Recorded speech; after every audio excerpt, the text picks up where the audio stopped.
Kính chào quý vị và các bạn. Hôm nay Hùng Nguyễn trở lại chương trình nói với tôi để mà đọc một số những cái comment, một số những cái góp ý mà các bạn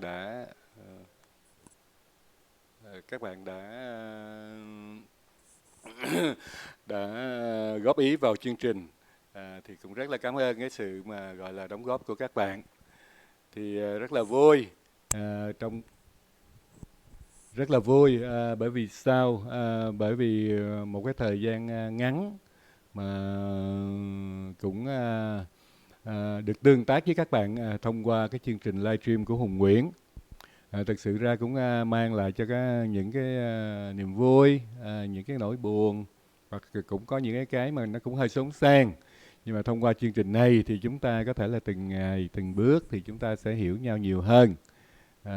Cũng rất là mong các bạn cứ góp ý rất là thẳng tay vào chương trình. Những điều gì tốt, những điều gì không tốt thì các bạn cũng nên đóng góp cho chương trình để cho chương trình mỗi ngày mỗi hoàn thiện hơn. Cũng mong rằng là các bạn dùng những cái gọi là những cái quyền tự do ngôn luận của chúng ta để chúng ta đi vào vấn đề, thí dụ về bài nói chuyện, về những cái câu nói, về những cái trích dẫn, về những cái nhiều khi nó chưa có đủ cơ sở để cho cái niềm tin của chúng ta nó được như ý. Thì cũng mong các bạn khi mà muốn giúp đỡ cho chương trình về những cái câu nào đó mà nó không có hợp, hoặc là do cái thông tin của chương trình cập nhật nó chưa có đúng mức, để gây cho các bạn những cái gọi là những cái hiểu lầm, hoặc là làm cho các bạn cảm thấy chuyện đó là nó không có đúng, thì các bạn cứ vui lòng bỏ comment vào trong những cái góp ý của các bạn. Thật sự ra thì hôm nay Hùng Nguyễn cũng đến trở lại với chương trình là đóng góp một cái trong những cái ý kiến mà thông qua những cái clip mà Hùng Nguyễn có tham gia với anh Hoàng Duy Hùng.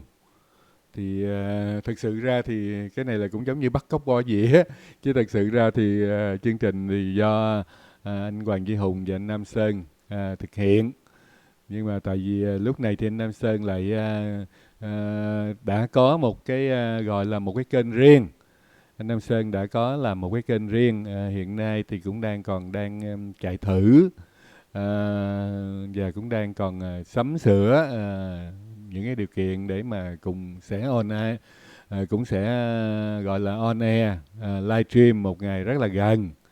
Hiện nay thì những cái chương trình mà của anh Nam Sơn và anh Hoàng Duy Hùng thì cũng vẫn tiếp tục. Các bạn cũng có thể là vào YouTube cũng tên là Thế giới trong tuần, Thế giới tuần qua. Cái đó là một kênh riêng của anh Nam Sơn. và anh Hoàng Duy Hùng. Vì vậy nếu các bạn nào có đón chờ cái kênh của anh Nam Sơn xem thì cũng mong các bạn cũng nên kiên nhẫn. Bởi vì lúc này Nam Sơn rất là bận và không có tham gia với Nước Việt với tôi, nhưng mà cũng thực sự ra thì cũng không có biết chắc cái điều gì là để mà tuyên bố với các bạn. Nhiều khi cũng có thể là tới lúc nào đó anh Nam Sơn đã có nghĩa là sắp xếp được thời gian thì cũng có thể là trở lại với Nước Việt với tôi. Hiện nay thì anh ấy là không có còn cộng tác với Nước Việt với tôi nữa đó, nhưng mà không biết thì thời gian sau thì Hùng Nguyễn cũng có thể mời anh ấy được hay không. Tại vì thật sự ra thì theo như các bạn nhận xét á, anh Nam Sơn với là anh Hoàng Duy Hùng á, thì đúng là một cái cặp đôi hoàn hảo. Hai người có thể là nói chuyện với nhau rất là ăn ý. Từ những cái gọi là hai người cũng có thể là đọc những cái loại báo chí giống nhau, hoặc là đã làm việc với nhau cũng có thời gian dài, thành đi họ rất là hiểu nhau, rồi họ nói đi gì thì có nghĩa là thì hai người thì đọc chung tờ báo thì dĩ nhiên, hoặc là đọc chung những cái trang báo thì dĩ nhiên là cũng có những cái thông tin giống nhau. Còn như Hùng Nguyễn và anh Hoàng Duy Hùng thì thật sự là có khác nhau là tại sao?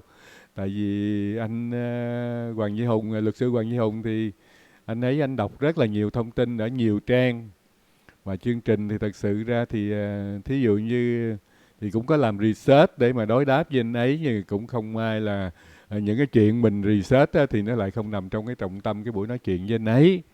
Thí dụ như về ngày lễ 4 tháng 7 của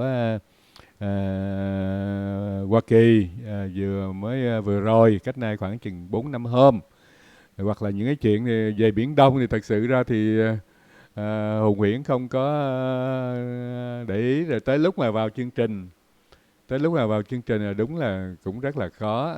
Mình ngồi một mình nói á, với cái màn hình với các bạn á, thì nó còn dễ dàng. Nhưng mà nếu mà nói với mà một cái diễn giả mà lâu năm rồi, gạo cội nữa, rồi người mà được quý vị mến mộ nữa, thì giống như là nếu mà tôi có ngồi với ảnh thì giống như lấy đá mà chọi với trứng, thành đi sẽ không xứng đáng. Thì quý vị nhìn vô thì thấy ngay. Thì đó là một cái diễn giả mà hiện nay thì rất là nhiều báo đài đang cần cái sự cộng tác của anh. Thì cũng rất là mừng. Dù sao đi nữa thì tôi cũng là người mà thân thiết với anh ấy cũng cũng có cái thời gian gần đây.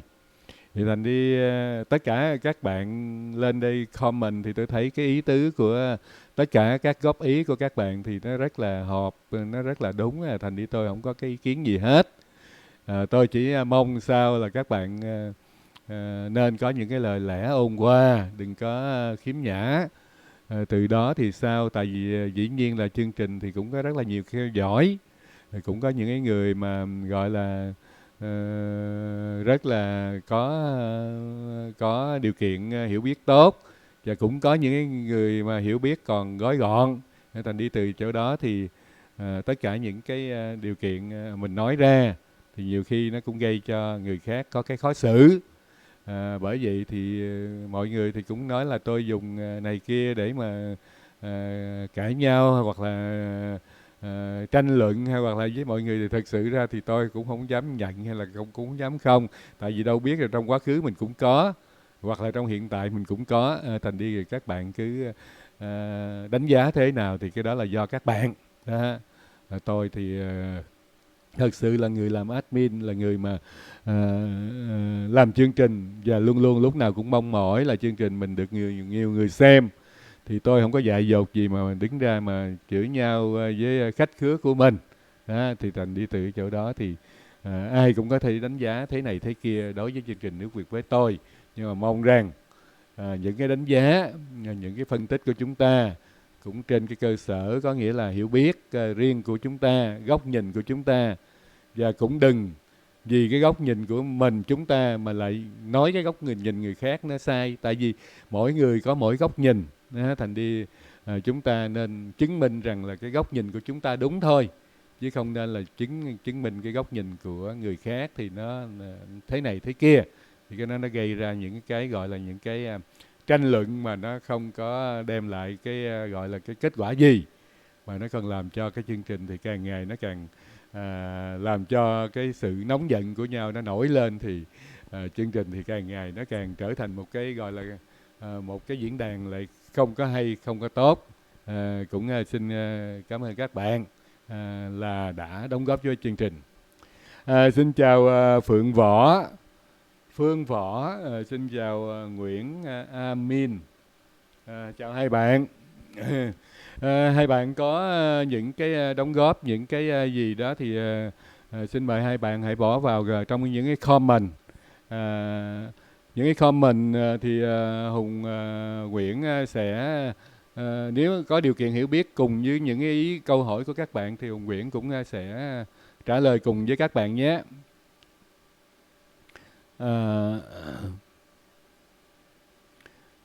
Chào Thuận Nguyễn, sao không comment được ta? Bạn cứ comment bình thường.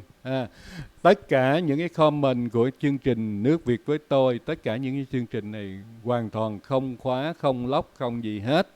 Đó. Các bạn cứ thoải mái mà tự do tư tưởng. Chương trình chỉ mong một vấn đề là các bạn nên đừng có dùng lời khiếm nhã hoặc là chửi bới. Cái đó là cái điều kiện chương trình chỉ mong mỏi các bạn thôi, chứ giờ các bạn có dùng thì chương trình cũng phải chấp nhận thôi, cũng không biết làm sao. Thì bây giờ trở lại chương trình đọc comment thì xin mời tất cả chúng ta cùng vào trang Nước Việt với tôi của Hùng Nguyễn đang phụ trách.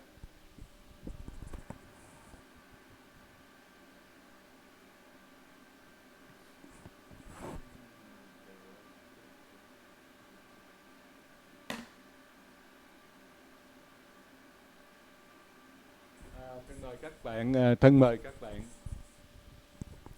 vào trang của Hùng Nguyễn đang phụ trách. Đây là chương trình Nước Việt với tôi, kênh YouTube Nước Việt với tôi thì các bạn cũng biết rồi. Kênh YouTube Nước Việt với tôi thì nó hiện nay thì cũng có được rất là nhiều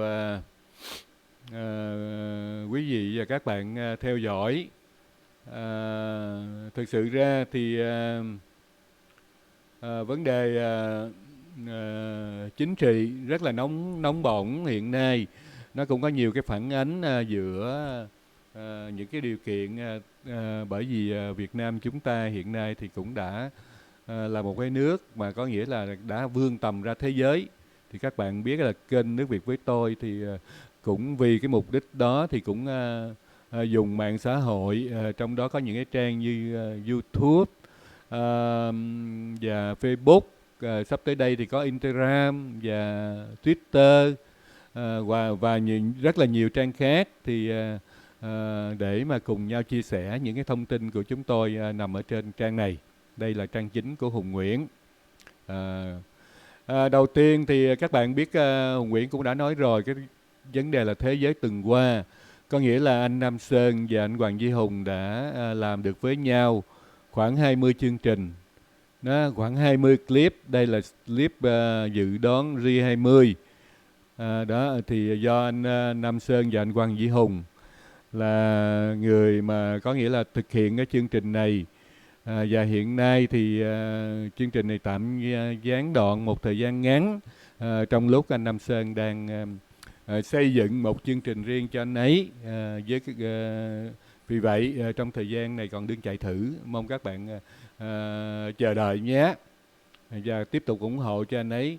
Kế tiếp thì chương trình Cách Mạng Trắng là riêng của luật sư Hoàng Duy Hùng. Ở trong này thì nó có khoảng chừng 30 clip.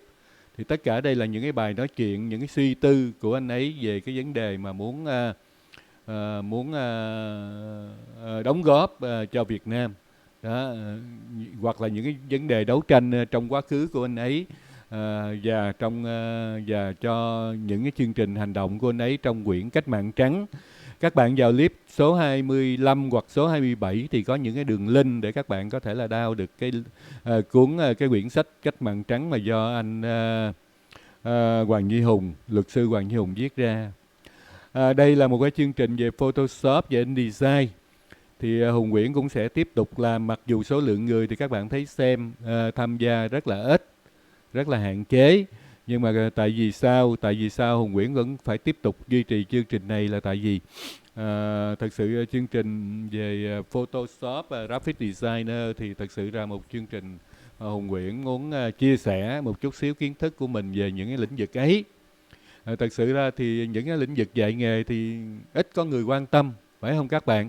Tại vì bây giờ thì nó có nhiều cái việc khác quan tâm hơn là cái việc phải học nghề đó. Nhiều khi nhưng nếu mà các bạn nào có những cái điều kiện muốn làm những trang YouTube riêng mình thì mong các bạn cứ vào xem. Tại vì Hùng Nguyễn nghĩ ở đó, ở những cái nơi đó cũng có thể là giúp cho các bạn có một vài cái thông tin gì đó để mà các bạn có thể là tạo ra cho mình được những cái điều kiện để mà làm một cái kênh YouTube riêng cho mình. Thì sắp tới đây thì chương trình cũng còn có nhiều cái điều kiện để mà nói chuyện với các bạn thông qua đó. Kế tiếp thì Hùng Nguyễn cũng dẫn tới một cái chương trình âm nhạc về dân tộc và cải lương. Thì chương trình này đương thực hiện đang mở một cái gọi là một cái công ty non-profit. Có nghĩa là non-profit là có nghĩa là Hùng Nguyễn đang kêu gọi những anh chị nghệ sĩ, những anh chị về đàn, nhạc công, biên đạo múa, rồi đạo diễn chương trình, rất là nhiều người để tham gia cùng mở ra một cái công ty, có nghĩa là một cái công ty phi lợi nhuận. Để chi? Để cái vấn đề này là một phần là cũng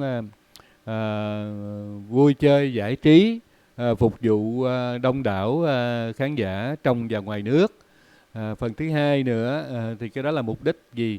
Mục đích thực sự ra là cũng muốn bảo tồn một chút xíu văn hóa của gọi là cái nền văn nghệ của miền Nam, Việt Nam là nơi phát sinh ra, khai sinh nó ra, và bây giờ thì nó cũng đã lan ra khắp thế giới. Thì Hùng Nguyễn thật sự ra thì chương trình khi mà nói tới chương trình ca cổ cải lương thì ai cũng cười. Tại vì sao? Tại vì chương trình này không còn được hấp dẫn nữa.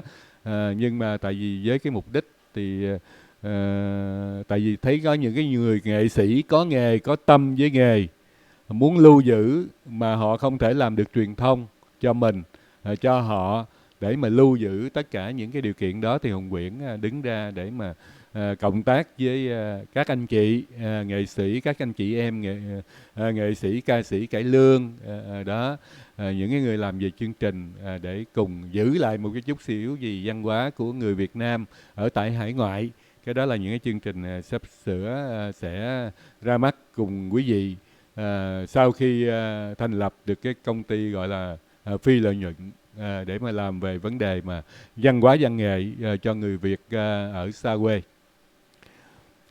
Cái tiếp thì chương trình Nước Việt với tôi thì còn có những cái mục khác. Thí dụ đây là cái nói với tôi, một cái tiết mục là nói với tôi là do Hùng Nguyễn đang nói chuyện với các bạn. Và ở dưới này thì có chương trình thời sự công tuần. Một cái gọi là một cái chương trình thời sự công tuần này là do Hùng Nguyễn và anh Hoàng Duy Hùng. Có nghĩa là cặp đôi này thì hoàn toàn chưa có ăn ý. Thực sự ra thì giống như là một cái người thì là từng ăn nói rất là nhiều năm, đã có cộng đồng riêng cho mình. Còn với Hùng Nguyễn thì chưa có gì hết, là một cái người tay trắng, cũng mới tập tành bước lên YouTube làm thì cũng được khoảng chừng 10 mấy chương trình đây, nói riêng. Và đối với anh Hoàng Duy Hùng thì chỉ có một chương trình thôi, một hai cái video clip thôi, thì cái sức ảnh hưởng nó còn đang rất là xấu. Thành đi cũng mong rằng các bạn cũng vào xem, có góp ý thì cũng nên nhẹ nhẹ tay, chứ đừng có ném đá nặng quá rồi cũng khổ cho cái người làm chương trình tụt cảm hứng. Thì cũng mong các bạn thông cảm mà giúp cho Hùng Nguyễn những điều kiện đó, chứ không cần mong mỏi gì hết.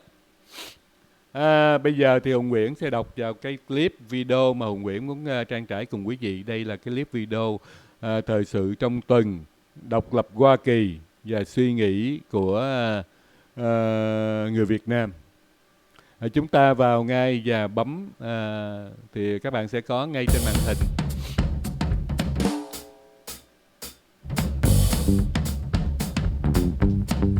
Thì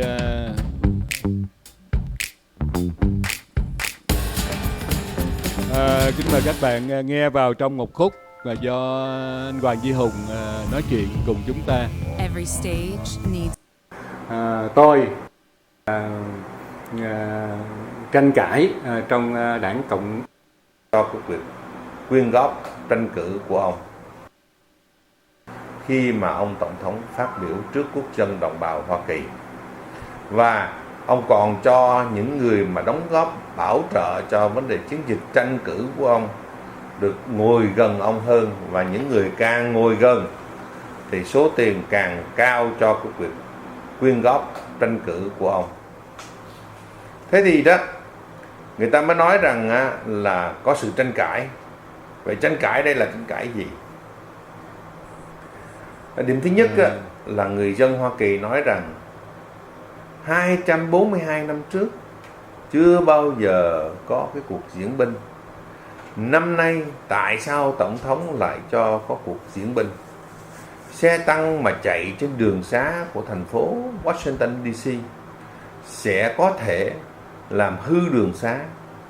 Và nếu mà hư đường xá như vậy đó, thì ai chịu trách nhiệm về việc sửa sang lại đường xá? Thành phố Washington DC mới nói rằng là đã thế thì chúng tôi sẽ xem hết các cái đường đi của xe tăng, và nếu có hư hại gì chúng tôi sửa, và chúng tôi không có tiền thì chúng tôi sẽ gửi cái bill tính tiền đến với Bộ Quốc phòng, với Tổng thống Donald Trump về vấn đề này. Đó cũng là một tranh cãi. Người ta nói để trở lại chương trình thì Hùng Nguyễn các bạn đã xem rồi ha. Bây giờ thì cái video clip này thì xin lỗi quý vị các bạn, để Hùng Nguyễn trả lời một vài anh em ở bên chương trình. Xin chào Thuận Nguyễn, xin chào Nghĩa Mai, xin chào Vinh Nguyễn, xin chào Thuận Nguyễn, Phương Phạm, Tính Trung Đặng. Mong các bạn thông cảm theo dõi chương trình, bởi vì Hùng Nguyễn sẽ trở lại với các bạn trong vòng vài mươi phút nữa. Bởi vì bây giờ là chương trình đang đọc comment ở bên kênh Nước Việt với tôi, nên chưa có thể là trả lời cho các bạn ngay. Mong các bạn thông cảm nhé.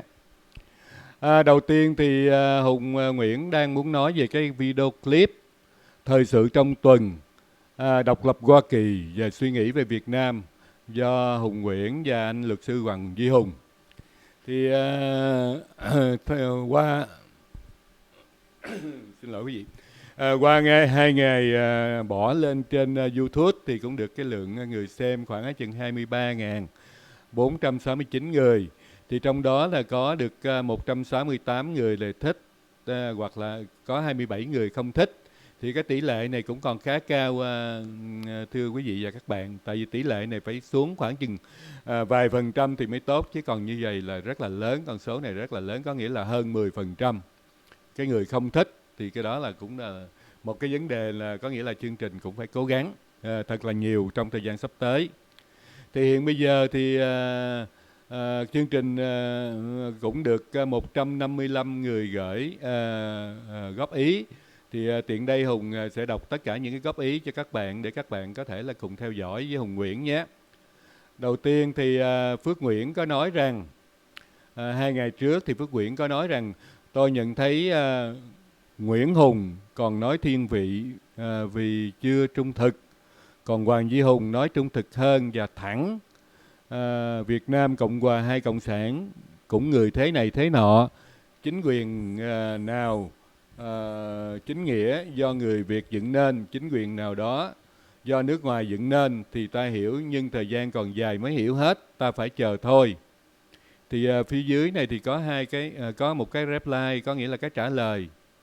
Ở đây là thật sự ra thì cái này là do chương trình trả lời cho anh ấy. Kế tiếp, cảm ơn Phước Nguyễn. Kế tiếp thì Vinh Lê. Vinh Lê thì có nói là ông Nguyễn Hùng ở Hoa Kỳ chưa lâu, ông ở Việt Nam quá dài, thế nhưng ông nhận xét chưa khách quan, xin lỗi. Ông trình độ thua xa luật sư Hùng và ông Nam Sơn. Lên truyền thông phải khách quan, trung thực và có sự hiểu biết đa chiều. Tôi mong ông đừng giống ông Khải Đào. Rất là cảm ơn bạn. câu comment của Vinh Lê đã làm cho chương trình có một cái suy nghĩ là có thể là bạn đánh giá rất là chính xác về cái vấn đề mà bạn xem cái chương trình do Hùng Nguyễn và luật sư Hoàng Duy Hùng. Thì rất là cảm ơn cái câu comment của bạn. Bạn nhận xét hoàn toàn chính xác. Cảm ơn bạn rất là nhiều. Kế tiếp thì bạn Lương Ca nói là thiếu bác Nam Sơn là thiếu sự ăn ý, chắc chắn bác ấy ốm, mong bác mau khỏe. Thật sự ra thì cũng trở lại chương trình thì thật sự cũng kính thưa quý vị và các bạn, thật sự anh Nam Sơn thì hoàn toàn rất là khỏe mạnh, rất là mạnh giỏi. Anh ấy thì năm nay thì tuổi cũng phải là 76, nhưng mà anh ta cũng còn rất là khỏe mạnh, rất là rắn rỏi, rất là rắn chắc và đầu óc rất là minh mẫn. Bởi vì một ngày có thể là đọc cái lượng thông tin rất là nhiều. Anh ta dù sao đi nữa là cũng đã làm nghề truyền thông nay cũng hàng chục năm, cũng có những cái kênh radio riêng rồi cũng này kia, nhưng mà bây giờ đó thì là thời điểm mà có giống như là nhớ nghề về. Anh ấy cũng về hưu nhiều năm rồi, nhưng mà vì nhớ nghề thành đi cũng đưa một vài cái ý kiến đóng góp cho chương trình, rồi cũng tham gia chương trình để mà nói chuyện với anh Hoàng Duy Hùng. Nhưng mà bây giờ thì anh ấy đã có kênh riêng, thì trong thời gian anh ấy đang xây dựng thì mong rằng các bạn cũng ráng kiên nhẫn để mà chờ đợi với anh ấy nhé. Luật sư Hoàng Duy Hùng và anh Nam Sơn vẫn tiếp tục với chương trình là Thế giới tuần qua, sẽ cống hiến với các bạn. Nhưng mà chương trình đó không nằm trong Nước Việt với tôi, sẽ nằm ở một kênh khác. Là tiếng hôm đó thì anh ấy có nói tên của chương trình, nhưng mà vì sơ ý gọi là tiếng nói về Việt Nam đó, thì anh đó hôm có nói với tôi mà tôi, tại vì nó tới 4 chữ lận, thành đi tôi cũng hơi quên đó. Tiếng nói về trong nước đó, có nghĩa là anh ấy có một cái chương trình thì sắp tới thì các bạn sẽ biết, tại vì YouTube nó sẽ quảng cáo lên cho mọi người cùng biết cái trên kênh của anh ấy, của anh Nam Sơn, riêng của anh Nam Sơn. Tiếp tục thì tôi sẽ đọc tới câu comment khác. Bạn Hoài Trần nói là bác Lam Sơn và luật sư Hoàng Duy Hùng mới là cặp đôi hoàn hảo. Đúng, bạn nói đó là chính xác. Cảm ơn bạn. Kế tiếp thì bạn Nguyễn Đồng Việt Quang nói luật sư Hoàng Duy Hùng nói quốc dân đồng bào Hoa Kỳ là chưa chuẩn rồi, đồng bào chỉ là một dân tộc Việt thôi, còn Hoa Kỳ là hợp chủng quốc. Đây là một cái góc nhìn khác, các bạn cũng thông cảm, bởi vì mỗi người cùng nhìn vào một sự việc. Thành đi tôi là người thứ ba, thành đi tôi không có ý kiến, mong các bạn thông cảm, tại vì cái này nó không có nằm ở trong chương trình. Nói như quý vị đang nói chuyện ngoài lề. Kế tiếp là một người con Á Châu mà khoác lên tấm áo da cù thì coi như mất gốc. Loại người cực ngu này dốt lịch sử về dân tộc mình, bởi vậy có câu cù nô dông bản. Thật sự câu này thì tôi không biết là nó vào trong cái chương trình này để làm cái gì. Thật sự bạn hơi bị gọi là bỏ ra những cái comment mà nó chưa có phù hợp. Kế tiếp thì Thủy Lê Thị thì luật sư Hoàng Duy Hùng nói rõ đồng bào Hoa Kỳ là ai vậy? Các bạn hãy viết email cho Nước Việt với tôi. Hãy vào chương trình và dùng cái email nước việt với tôi gmail.com để mà gửi những cái câu hỏi của các bạn cho luật sư Hoàng Duy Hùng. Tôi sẽ forward qua, tôi sẽ gửi những cái thông tin của các bạn cho anh ấy để anh ấy tiện trả lời nhé. Cái tiếp thì bạn Lê Tiên nói là thằng Hùng Nguyễn loại ba xạo, ăn nói bận bữa, đúng loại ba que chính hạng. Luật sư Hoàng Duy Hùng nói rất hay, rất khách quan. Các bạn thấy không? Có những người vô rất là, có nghĩa là xúc xỉm, có nghĩa là hai người chơi với nhau mà nói là một người mà rất là tốt, rồi một người rất là ba que, thì tôi nghĩ là vậy hai người tới 6 que hay thế nào đây? Mong bạn cũng thông cảm. Thì thôi bạn nhìn nhận thế nào nhìn nhận, nhưng mà lần sau có giận chứ đừng có chửi nhiều quá. Cũng tội nghiệp cho chương trình chúng tôi. Mong bạn thông cảm. Kế tiếp thì chỉ trích luật sư Hoàng Duy Hùng. Chỉ thích luật sư Hoàng Duy Hùng nói chuyện thôi, còn Hùng Nguyễn nói chuyện chán, không hấp dẫn chút nào. Đấy, những cái comment vậy là rất là chính xác. Đúng rồi Hùng Nguyễn chưa có thể hấp dẫn được các bạn. Mong các bạn thông cảm từ từ. Hiệp Văn thì nói Hùng Nguyễn nói ê a quá, nghe muốn mệt. Dạ, cảm ơn bạn cũng cho một cái câu mà rất là nghe cũng rất là vui. Thật sự ra thì chương trình này thì cũng Hùng Nguyễn cũng rất là còn ê a, bởi vì lần đầu tiên nói chuyện với luật sư Hoàng Duy Hùng ở trên sóng, thành đi mình ngồi trước một cái người mà quá được cái người khác mến mộ như vậy thì cũng làm cho cái người đối diện bị khớp. Thật sự tôi ngồi với anh Hoàng Duy Hùng thì thật sự nói chuyện thì nó phải theo một cái gọi là cái format, mà tôi thì tôi là không có quen cái cách đó, thành đi cái đó cũng là còn có những cái mà tôi cũng còn phải học tập rất là nhiều. Mong các bạn thông cảm mà bỏ qua cho. Cái tiếp thì Hoàng Lâm nói là Hùng Nguyễn dẫn chương trình nghe tệ quá, kể cả kiến thức. Dạ cảm ơn Hoàng Lâm, tôi sẽ đi học thêm để có nhiều kiến thức để nói chuyện cho bạn nghe nhé. Mong bạn thông cảm. Cái tiếp thì DM nói chuyện nghe chán thật. DM là ai? Tôi không hiểu. Chỉ có 2 triệu, tại sao 30 tribu điều tra Nga Trung thì sao? Câu này thì có gì bạn cứ email cho chương trình sẽ gửi email của bạn cho Hoàng Duy Hùng, anh Hoàng Duy Hùng nhé. Cái tiếp thì Thưởng Hồ, tôi nghĩ nhiệm kỳ sau dù Trung làm tổng thống hay người khác hoặc đảng khác thì nước Mỹ có sự xáo trộn rõ rệt. Ý tôi là sự khủng hoảng nhất định cho nước Mỹ. Thật sự ra thì tôi cũng đóng góp thêm một số ý kiến cho bạn Thưởng Hồ.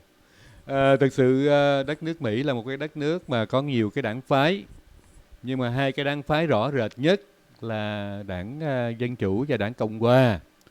Thành đi tất cả những cái sự việc mà Tổng thống Donald Trump là người bên đảng Cộng Hòa làm thì đều được đảng Dân Chủ họ soi xét rất là kỹ, mà họ còn có những cái kênh truyền thông đi theo họ. Tại vì khi mà họ moi một vấn đề gì lên thì họ phải cần truyền thông để phát biểu những cái ý kiến đó. Thì các bạn biết bên nước Mỹ này thì có nhiều đài truyền thông, mà có những cái đài truyền thông nổi tiếng như là một cái nhóm những cái đài truyền thông mà đang đi theo Tổng thống Donald Trump, thì cái đó là đài truyền thông về Fox News, là có xu hướng là ngã về bên phía Tổng thống Donald Trump. Nhưng mà đài CNN hoặc là đài NBC là những cái đài đó là lại có xu hướng là ngã theo đảng Dân Chủ, có nghĩa là theo Tổng thống Obama là ngày xưa, hoặc là theo thượng nghị sĩ Phó Tổng thống Joe Biden, hiện bây giờ cựu Phó Tổng thống Joe Biden, hoặc là những cái người mà có nghĩa là bên đảng Dân Chủ như ông Bernie Sanders, hoặc là có rất là Elizabeth, hoặc là những cái bà như thật sự ra thì những cái bà Pelosi đó là những cái người mà bên đảng Dân Chủ. Thì bên đảng Dân Chủ thì họ luôn luôn có nghĩa là tìm cách để mà cảm thấy cái gì mà bên đảng Cộng Hòa làm chưa có đúng hoặc là sai cái đường lối chính sách thì người ta sẽ có những cái góp ý để mà sửa đổi. Thành đi các bạn thấy 2 đảng họ đối chọi với nhau đó. Nhưng tại vì cái xã hội dân chủ thì có nhiều đảng phái, mà đảng phái để làm gì, xây dựng đảng phái để làm gì? Thì thật sự đảng phái chỉ dùng để đối chọi nhau, chứ đảng phái đâu có mục đích gì khác. Đảng phái là để đối chọi nhau bằng cái gì? Để tìm cái tốt nhất để mà phục vụ đất nước đó. Chứ nếu mà đảng phái không có đảng phái thì mới không có đối chọi. Còn nếu mà có đảng phái thì các đảng phái sẽ lôi ra những cái hay, những cái dở để mà cùng nhau bàn thảo. Họ còn gay gắt, họ còn chửi nhau, họ còn có thể là đưa nhau ra tòa. Bởi vì thì các bạn biết rằng là cái luật pháp ở nước Mỹ nó rất là mạnh là vậy. Cùng một vấn đề thì người ta bàn cãi với nhau, rồi người ta không thể kết thúc được thì người ta phải đưa ra tòa để dùng tòa phán xét để mà tranh thắng thua. về cái vấn đề, một cái vấn đề nào đó, và để cái vấn đề đó ký thành luật, hoặc là có thể là để đem ra mà có nghĩa là à, áp dụng vào trong cái đời sống của người dân trong xã hội. Thì cái đó là những cái mà thực sự là những cái xã hội dân chủ tiến bộ văn minh thì mới có. Thì mong rằng thì thông qua chương trình này thì những cái điều kiện hiểu biết về tại sao xã hội dân chủ, tại sao xã hội Mỹ có như vậy mà một vài nước khác thì không có. Thí dụ như bạn thân của Mỹ nhất là người Trung Quốc đó, nước Trung Quốc, thì các bạn thấy mặc dù Trung Quốc thì cũng có những cái chiều hướng là cũng xây dựng cái xã hội cũng giống giống như vậy, nhưng mà họ thì cũng chưa có những cái chính trường mà bàn cãi giống như là ở bên Mỹ. Thành đi từ chỗ đó thì cái người Trung Quốc thì họ cũng còn cái xu hướng là dân chủ, nhưng mà dân chủ cũng vẫn còn rất là thấp, bởi vì cái sự tranh cãi của họ đưa lên diễn đàn rất là ít. Kế tiếp thì bạn Quang Võ, tôi thích sự kết hợp của anh Nam Sơn và luật sư Hoàng Duy Hùng. Cảm ơn bạn. Modify Me yêu cầu Nam Sơn trở lại chương trình này. Tôi sẽ quý vị biết rằng thì chương trình này thì anh Nam Sơn và anh Hoàng Duy Hùng cũng có theo dõi quý vị và các bạn, bởi vì mong các bạn cứ có gì cứ liên lạc thẳng vào chương trình thì các anh ấy sẽ đọc được những cái comment của các bạn. Kế tiếp thì bạn Hàng Trần, 36 triệu trả cho ông Mueller thì mới đúng là phí phạm quá sức. Đảng Dân Chủ thiệt là quá quắt. Đấy, thì các bạn thấy không? Những cái câu chuyện này thì các bạn cũng đã hiểu rồi. Có nghĩa là bên Đảng Dân Chủ khi mà muốn hạch tội Tổng thống Donald Trump, có nghĩa là vì sao? Tại vì trước đó thì cái việc tranh cử là giữa Tổng thống Donald Trump và là bên Đảng Cộng Hòa và bên phía Đảng Dân Chủ đó, thì họ đối chọi nhau về vấn đề là có nghĩa là tại vì bên Đảng Dân Chủ thì nói là bên Tổng thống Donald Trump là dùng những cái lực lượng thí dụ như của Nga, của nước ngoài để mà tiếp sức cho cái cuộc vận động tranh cử của ông ấy. Nhưng mà thực sự ra thì đất nước Hoa Kỳ phải bỏ, bên Đảng Dân Chủ phải bỏ ra gần 30 mấy triệu để chi? Để thuê luật sư đó, để thuê luật sư để mà tìm ra những cái ngõ ngách, những cái vấn đề, tìm ra những cái chứng cớ để mà kiện Tổng thống Donald Trump. Nhưng mà thực sự ra vụ kiện đó thì Đảng Cộng Hòa bị thua kiện, tìm hoài 2 năm trời thì nó hết thời gian rồi, nhưng mà cũng vẫn không ra những cái chứng cứ để mà chứng minh rằng là Tổng thống Donald Trump dùng cái gọi là dùng người Nga, dùng nước Nga để mà vận động tranh cử. Hoàn toàn là cái đó là những cái tin mà bịa đặt. Thành đi từ chỗ đó là tốn thì của Đảng Dân Chủ thôi, chứ không phải là của nhà nước. Thật sự là cái vấn đề mà 36 triệu đó là vấn đề, cái tiền đó là tiền quyên góp tranh cử của Đảng Dân Chủ, chứ không phải là của nhà nước Mỹ, không phải là của chính phủ Mỹ. Mà cái đó là chỉ tiền của một cái đảng phái thôi, mà do người ta vận động tranh cử để mà có được cái quỹ đó, và người ta dùng cái quỹ đó để mà đi thưa kiện Tổng thống Donald Trump, và người ta bị mất cái số tiền lớn đó thôi, chứ không phải là của nhà nước hay hoặc là của chính phủ, thưa các bạn. Kế tiếp thì bạn Tuyên Nguyễn Văn, nước Mỹ giàu có mà sợ hư đường khi duyệt binh. Thật sự cái chuyện mà hư đường đi duyệt do cái chuyện duyệt binh á, cái đó là do cái gì? Là do những cái người ta lo lắng về vấn đề đó, rồi người ta mới nói với những cái báo đài đi phỏng vấn. Thì người ta cái đó là lo lắng, cái nỗi lo lắng là chiếc xe tăng nó nặng vậy, nó chạy trên đường nó sẽ hư, thế này thế kia. Nhưng mà thực sự ra thì cái đó là cái lo lắng của người dân, chứ không phải là nhà nước Mỹ sợ. Tôi cũng muốn đính chính cho các bạn. Rồi thành đi mà nếu mà hư hỏng như vậy thì thành phố thế nào? Thành phố phải trích quỹ ra để mà sửa chữa thế này thế kia, thì cái đó là sự lo lắng thôi.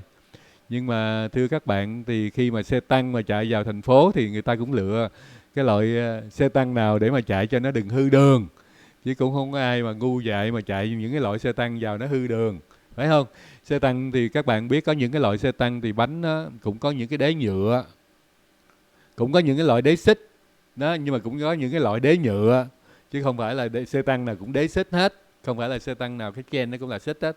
Nhưng có là những cái loại xe tăng trọng tải nó nhẹ hơn thì cái nó đế bằng nhựa. Thì nếu mà các bạn có dùng xe tăng mà đế nhựa mà chạy vô thành phố thì cũng giống như xe du lịch thôi, chứ nó cũng không có gây hư hỏng đường. Nhưng mà cái đó là cái gì? Cái lo lắng của người dân. Thành đi người ta đưa những cái sự kiện đó lên trên báo chí, thành đi luật sư Hoàng Duy Hùng đọc được những cái thông tin đó và cũng nói ra cho các bạn biết. Cái đó là những cái sự tranh cãi của đảng Cộng Hòa và đảng Dân Chủ với nhau. Cái tiếp thì đọc tới comment của bạn Tường Phan. Theo tôi thì không nên ký hiệp định dẫn độ vì Mỹ lại muốn trả rác bẩn cho Việt Nam xử lý. Thôi cứ để ba qua sủa trăng xem cho vui. Thực sự ra thì cái vấn đề mà dẫn độ thì tôi nghĩ thì đây mới là một cái hiệp định nè. Mà hiệp định dẫn độ này thì hiện bây giờ thì cũng chưa có được ký kết. Giống như chỉ đưa ra hai chính phủ mới đưa ra những cái ý kiến thôi. Chứ còn cái việc dẫn độ thì hiện giờ cũng chưa có thực hiện. Tôi nghĩ cái việc dẫn độ này thì nếu mà được hai phía, hai bên hai chính phủ ký kết, hai nhà nước ký kết với nhau thì tôi nghĩ điều kiện đó là điều kiện tốt. Tại vì sao? Nó đem lại cái sự gì? Nó đem lại cái sự bình an cho người dân.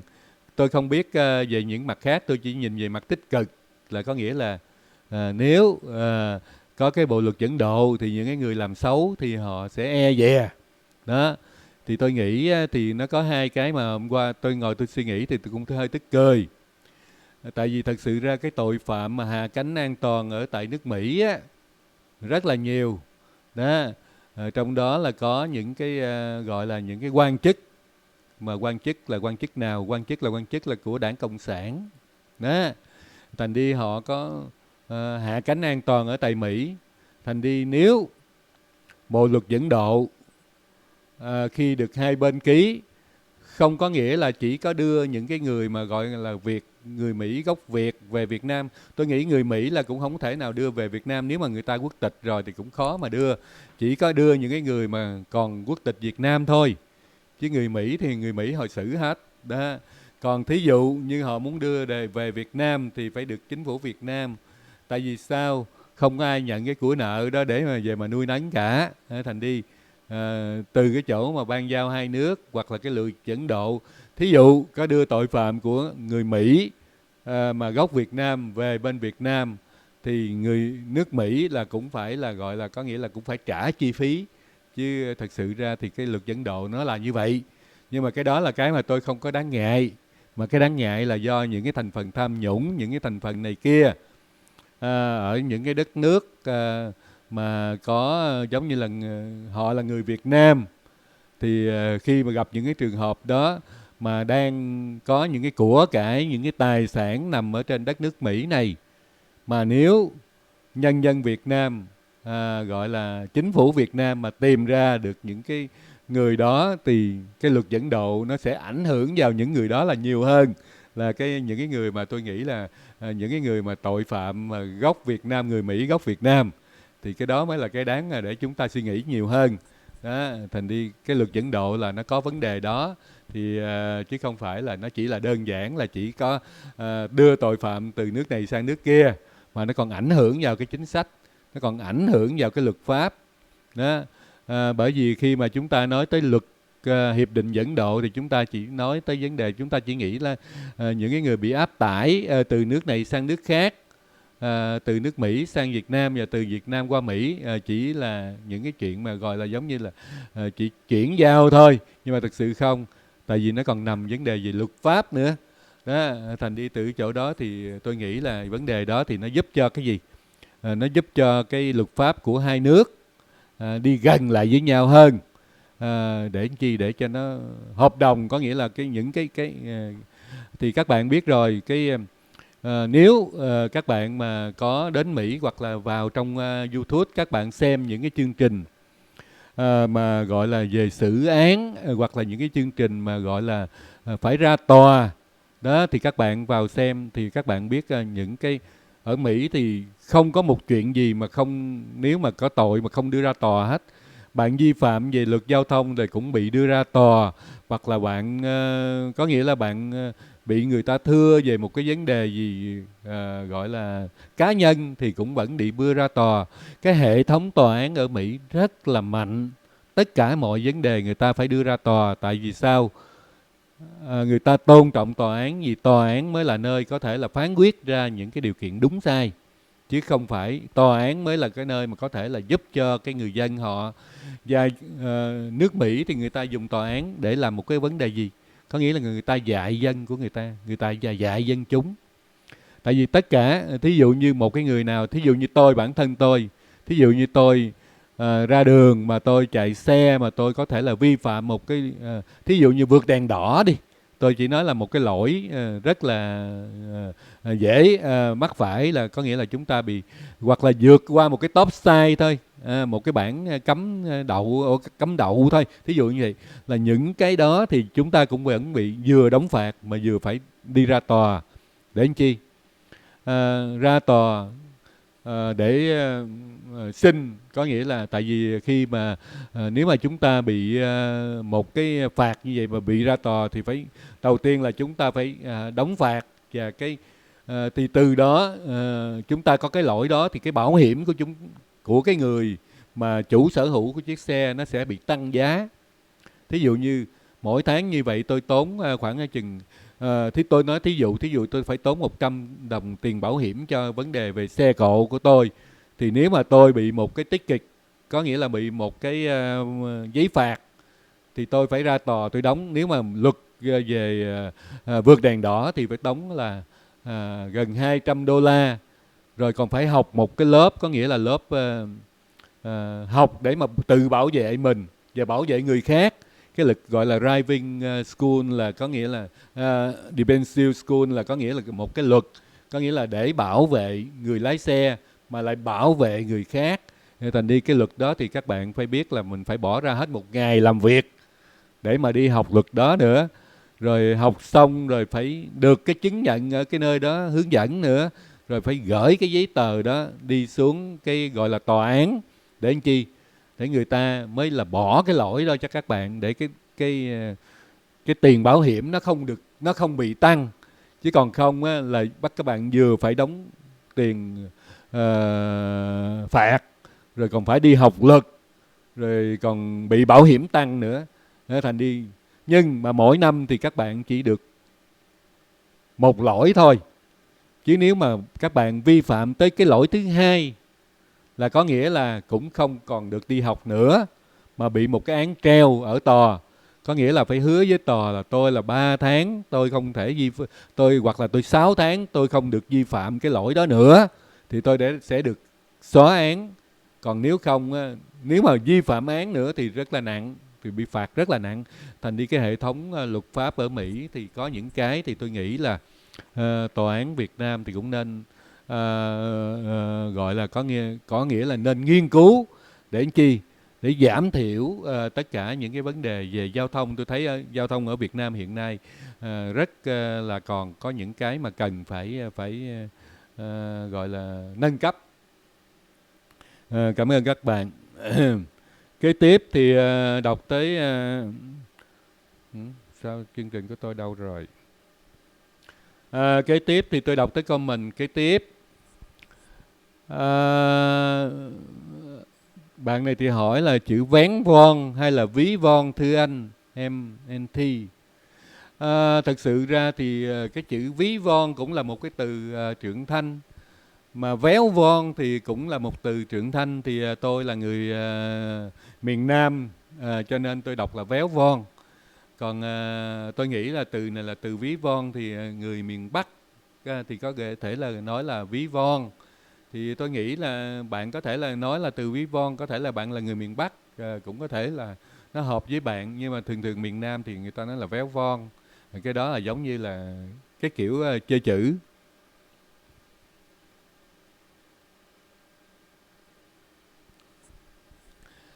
Kế tiếp thì tôi đọc tới những cái comment khác.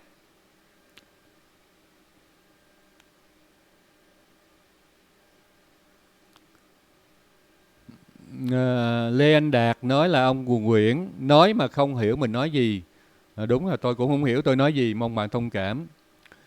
Kế tiếp thì bạn Thi Trần, tôi ủng hộ ông Tổng thống Donald Trump vì ông ta lạm dụng theo hiến pháp và thực hiện qua lời nói của mình, làm cho nước Mỹ hùng mạnh trở lại. Cái chuyện mà gọi là Make American Great Again là cái đó là một cái câu khẩu hiệu, thưa các bạn. Thường thường người Mỹ người ta thường thường ta làm một cái chương trình gì đó thì người ta có một cái câu khẩu hiệu, và câu khẩu hiệu đó nó gọi là slogan, rất là ngắn, một vài chữ thôi. Thí dụ như nhưng mà nó phải đầy đủ cụm chủ vị.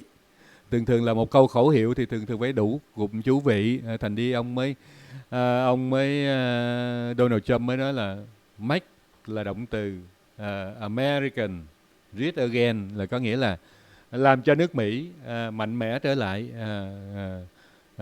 gọi là giàu có trở lại, hoặc là có thể là ngon lành trở lại. Nếu mình cứ nghĩ một cách mà đơn giản là ngon lành trở lại. Kế tiếp thì tôi đọc tới cái câu của ông luật sư nói mà con mắt trợn ngược lên vậy. Câu này hay nè. Xin lỗi quý vị và các bạn, thật sự là lần đầu tiên tôi mới gặp cái trường hợp đó là sao. Mà tôi đã biết rồi nhưng mà tôi không khắc phục được. Tại vì tôi cũng có là khi mà thu hình thì tôi nói anh Hoàng Duy Hùng ơi, hãy nhìn vô trong cái máy. Nhìn vô máy thì anh có thể là anh Hùng ngồi bên phải thì nhìn vô máy bên trái, tôi ngồi bên trái thì nhìn vô máy bên phải, theo cái kỹ thuật quay của chương trình. Nhưng mà sau đó thì tôi có thử là để một cái tivi trước mặt đó. Thì lúc mà tôi để cái tivi của mình trước mặt, trước những cái máy quay đó, thì thật sự ra thì mọi người lại không nhìn vô máy mà lại cứ nhìn vô tivi. Thành đi tôi thì cũng phải trợn lên, và anh Hoàng Duy Hùng cũng phải trợn lên. Cái đó là đúng là cái lỗi của tôi, nhưng mà thật sự là cũng còn chấp nhận được, chứ không thì thật sự ra phải bỏ những cái clip này. Tại vì người dẫn chương trình rồi người đang diễn thuyết thì con mắt tự nhiên nó trợn trợn, nhìn thấy rất ghê. Mong các bạn thông cảm. Cái tiếp thì Biển Đông có nói là diễu binh diễu hành thì Việt Nam Cộng Hòa là số 1 quân đội hạng tư thế giới. Tôi không có thông tin này nha. Mong bạn thông cảm. Tôi không có thông tin này, thành đi tôi không có trao đổi với bạn. Kế tiếp thì bạn Kê Chung Ki Nguyễn, hàng tỷ Mỹ Kim cho di dân lậu không ai nói. Cái đám nói bạn nói chuyện bạn nói chuyện vui quá.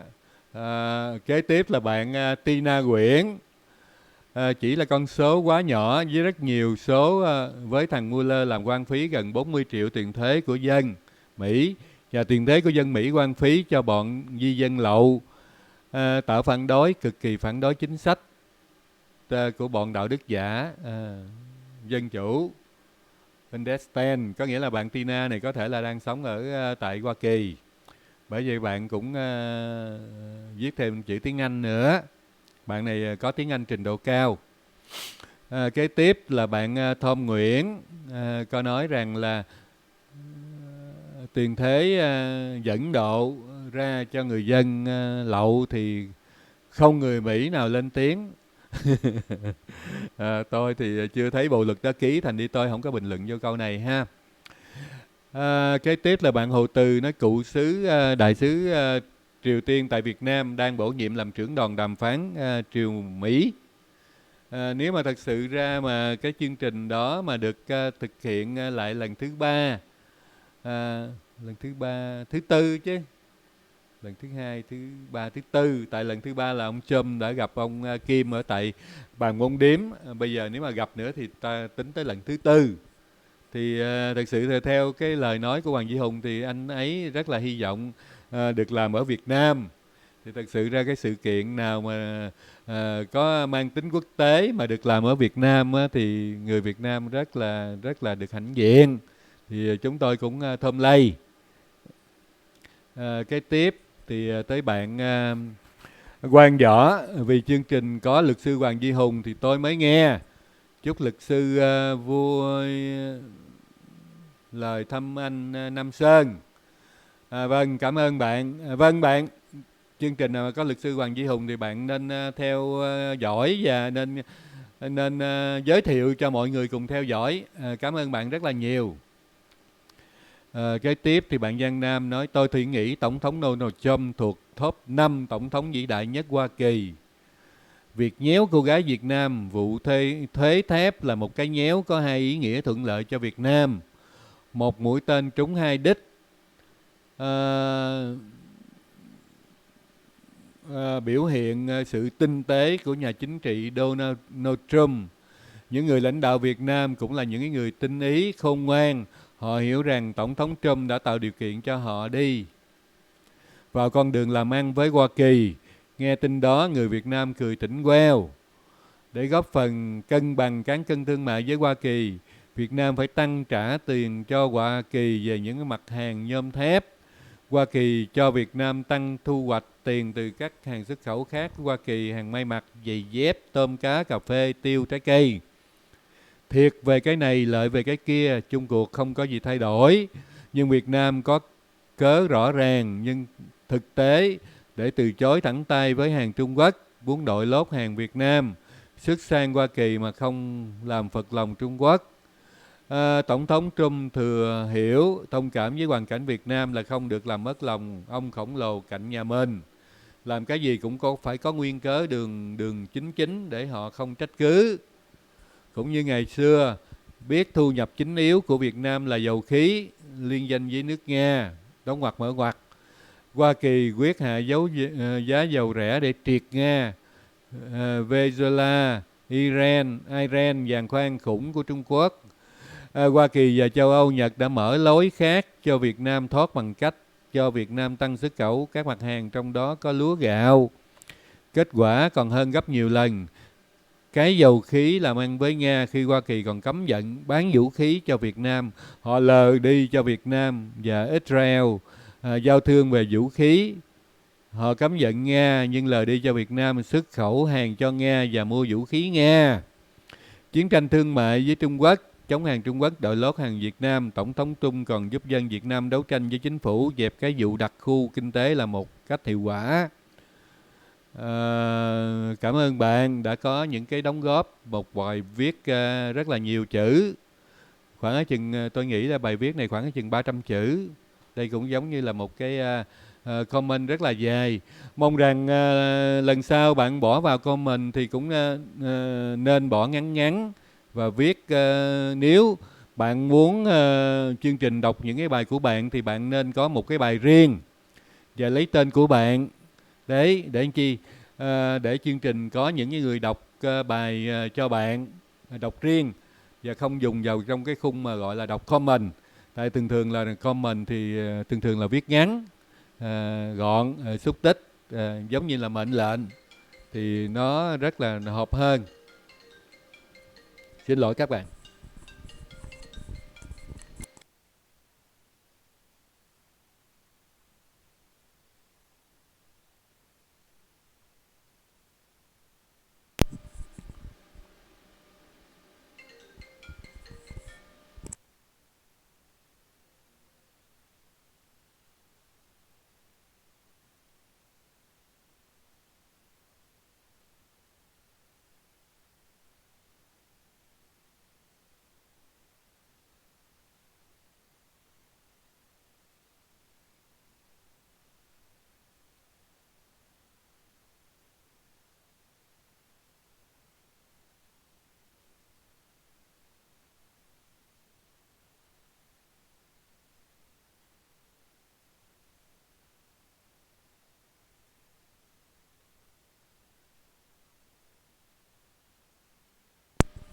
Xin lỗi quý vị và các bạn, đang nói chuyện với quý vị mà vợ gọi thành đi không dám bỏ phone của cô ấy, mất công cô ấy không nấu cơm là có nghĩa là đói.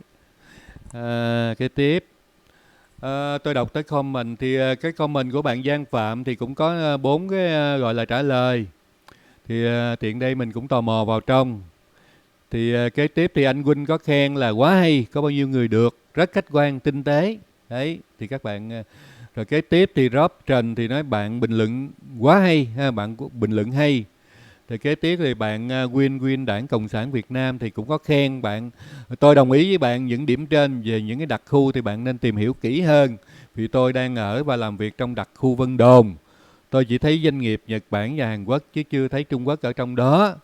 Đấy thì các cái thông tin của các bạn thì rất là hay. Bởi vì sao? Bởi vì nếu chúng ta mà có thông tin với nhau được như vậy đó, mà như vậy thì sao? Chúng ta cùng giúp cho chính phủ, chúng ta cùng giúp cho người dân hiểu thêm tất cả mọi vấn đề, để những cái người mà người ta muốn đánh phá chúng ta bằng cách này bằng cách khác, trong đó có gọi là cái vấn đề về thông tin. Bởi vì cái thông tin là cái mà rất là nguy hiểm, nếu mà thông tin mà nó không có chính xác, hoặc là nó là dùng những cái thông tin xấu độc để mà làm cho cái gọi là người dân hoang mang rồi này kia, thì cái đó là cũng gây cho đất nước nhiều xáo trộn. Thì tôi nghĩ rằng là các bạn nên tương tác với nhau, cứ rủ nhau vào chương trình Nước Việt với tôi mà tương tác với nhau, và giúp cho chúng tôi hiểu thêm về cái tình hình trong nước, và tình hình những cái gì mà các bạn hiểu cũng giúp cho chúng tôi, các bạn trao đổi những cái chương trình gì mà các bạn trao đổi như vậy là cũng đang giúp cho chúng tôi tìm hiểu thêm về những cái thông tin ở từ Việt Nam. Bởi vì thật sự thông qua báo đài Việt Nam thì thông tin ở Việt Nam cũng rất còn là ít đó, bởi vì cái sự hạn chế đó cũng rất là gây khó khăn cho những cái người làm chương trình. Thành đi nếu mà không có thông tin tốt thì người ta sẽ dựa vào những thông tin xấu. Bởi vậy nếu ở Việt Nam mà có được những cái thông tin tốt để mà trên tất cả các báo đài thì thì cái người hải ngoại cũng sẽ dùng. Thí dụ như kênh Nước Việt với tôi cũng rất là thích những cái thông tin tích cực ở tại Việt Nam. Chứ chúng tôi thì thật sự ra cái mục đích của chúng tôi thì cũng nói thẳng ra, chúng tôi cũng thích nhìn vào cái đẹp, chứ không có muốn, tôi là người chuyên đi tìm cái đẹp, chứ tôi cũng không có thích đọc những cái xấu. Thành đi từ chỗ đó thì nếu các bạn có được những cái thông tin tốt đẹp như bạn Giang Phạm vừa mới cung cấp vừa rồi, thì cũng nên vui lòng cung cấp vào trang Nước Việt với tôi với cái tiết mục có nghĩa là nói với tôi, để cho Hùng Nguyễn được đọc vào những cái thông tin đó để mà hiểu thêm về đất nước, quê hương và con người Việt Nam của chúng ta. Cái tiếp thì tôi đọc thêm cái comment khác. Comment khác thì comment khác thì có tên là Lưu Ngọc, thì nó thông báo cho các thím: bác Nam Sơn hôm nay đang bận đi ăn dỗ nhé, hẹn các thím ở chương trình sau. Đây là một fake news nha các bạn. Bác Nam Sơn không có đi ăn dỗ bao giờ, ở bên này không có đám dỗ các bạn ơi. Lâu lâu thì cũng có sinh nhật đầy tháng, nhưng mà đám dỗ thì người ta chỉ ăn ở trong gia đình thôi, không có mời. Ở bên này thì không có ai mà mời đám dỗ với nhau. Cái tiếp thì Danny Nguyễn, thì ngày lễ độc lập của Hoa Kỳ, chắc tôi nghĩ là bạn viết Hoa Kỳ. Chúng ta, ông này không tính ổng trong đó, tức là ông này là công dân mà không phải là công dân Mỹ, không ủng hộ Mỹ và không khe cho nước Mỹ, chỉ ăn xong rồi phá hoại, chứ bọn dân chủ là gì tôi không hiểu. Thật sự ra thì tôi có dùng họ ở đây là gì? Tôi có dùng cái chữ họ ở đây là tôi chỉ nói về chính phủ Mỹ thôi, chứ tôi không phải là nói họ, không phải là người dân Mỹ. Tôi đang dùng chữ họ để thay thế cho cái gọi là cái chính phủ Mỹ. Thì mong rằng các bạn cũng thông cảm khi mà nghe cái chữ đó, chứ tôi không phải là chính phủ của họ. Có nghĩa là tại vì mấy ổng là chính phủ, còn chúng ta chỉ là người dân, thành đi tôi dùng cái chữ đó nó hơi khác, mong các bạn thông cảm. Danny Nguyễn: ủa dân chủ cũng là Mỹ mà. Thì câu này câu trả lời. Tại vì thật sự ra thì Rob Trần này thì Danny Nguyễn này, tôi nghĩ là hai người đang ở tại Mỹ hay sao đó, nhưng mà hai người cũng chưa có hiểu nhau. Mong các bạn thông cảm. Kế tiếp thì bạn Lý Thành Sơn. Bạn Lý Thành Sơn viết một cái comment mà trong này thì nó có tới mấy chục cái, gọi là mấy chục cái trả lời lận. Mong tôi mở ra, nếu mà nó nhiều quá thì tôi sẽ đưa nó vào chương trình sau. Còn nếu mà ít ít thì tôi sẽ hầu chuyện với các bạn. Đây, rất là dài. rất là đầy đủ. Đó Thành đi. Tôi đọc cái comment của bạn Lý Thành Sơn. Bạn Lý Thành Sơn viết: nước Mỹ chơi với ai cũng có vì lợi ích của nước Mỹ. Mỹ không có bạn bè chân thành. Mỹ chỉ vì có lợi ích bây giờ vẫn là cường quốc. Nên dùng sức mạnh để răn đe các nước khác. Nếu rủi ro mà kinh tế suy yếu rơi vào thảm cảnh thì tôi dám chắc chẳng có một nước nào chìa tay ra cứu. Như chính sách của Việt Nam vẫn là tốt, quan hệ hai bên đều có lợi, chân thành, không lợi dụng nhau, thêm bạn bớt thù. Hùng Nguyễn làm chương trình thì nói vậy thôi, chứ tôi thấy anh ấy vẫn chưa được bỏ được định kiến về Cộng sản, về Việt Nam hiện tại, cho nên chương trình dù thật sự mong muốn khách quan, hàn gắn thù hận nhưng vẫn chưa được trung thực như mong muốn. Rất là vui, cảm ơn bạn đã nhận xét về tôi. Thôi bạn cứ tiếp tục nhận xét tiếp tục đi nhé. Bởi vì một hai chương trình thì các bạn không biết tôi là ai. Cái tiếp thì tôi đọc cái của Minh Vương. Thì Minh Vương có nói là nghiên cứu kỹ thêm về lịch sử đi, để hiểu biết nhé. Tất nhiên quốc gia nào cũng muốn lợi về cho họ. Anh em ruột còn dành gia tài của cha mẹ. Bạn Tiểu hiểu thêm. Các quốc gia chơi với Mỹ đều giàu. Đức, Nhật, Hàn. Quốc gia chống Mỹ toàn mạt riệp là Cuba, Bắc Triều Tiên. Tàu nghèo mạt sát thời Mao, thời Đặng Tiểu Bình bắt tay với Mỹ trở nên giàu. Giờ phản Mỹ thì sắp chết đến nơi. Các bạn thấy đó là những cái comment, có những cái hiểu biết, những cái có nghĩa là mỗi người có một cái góc nhìn.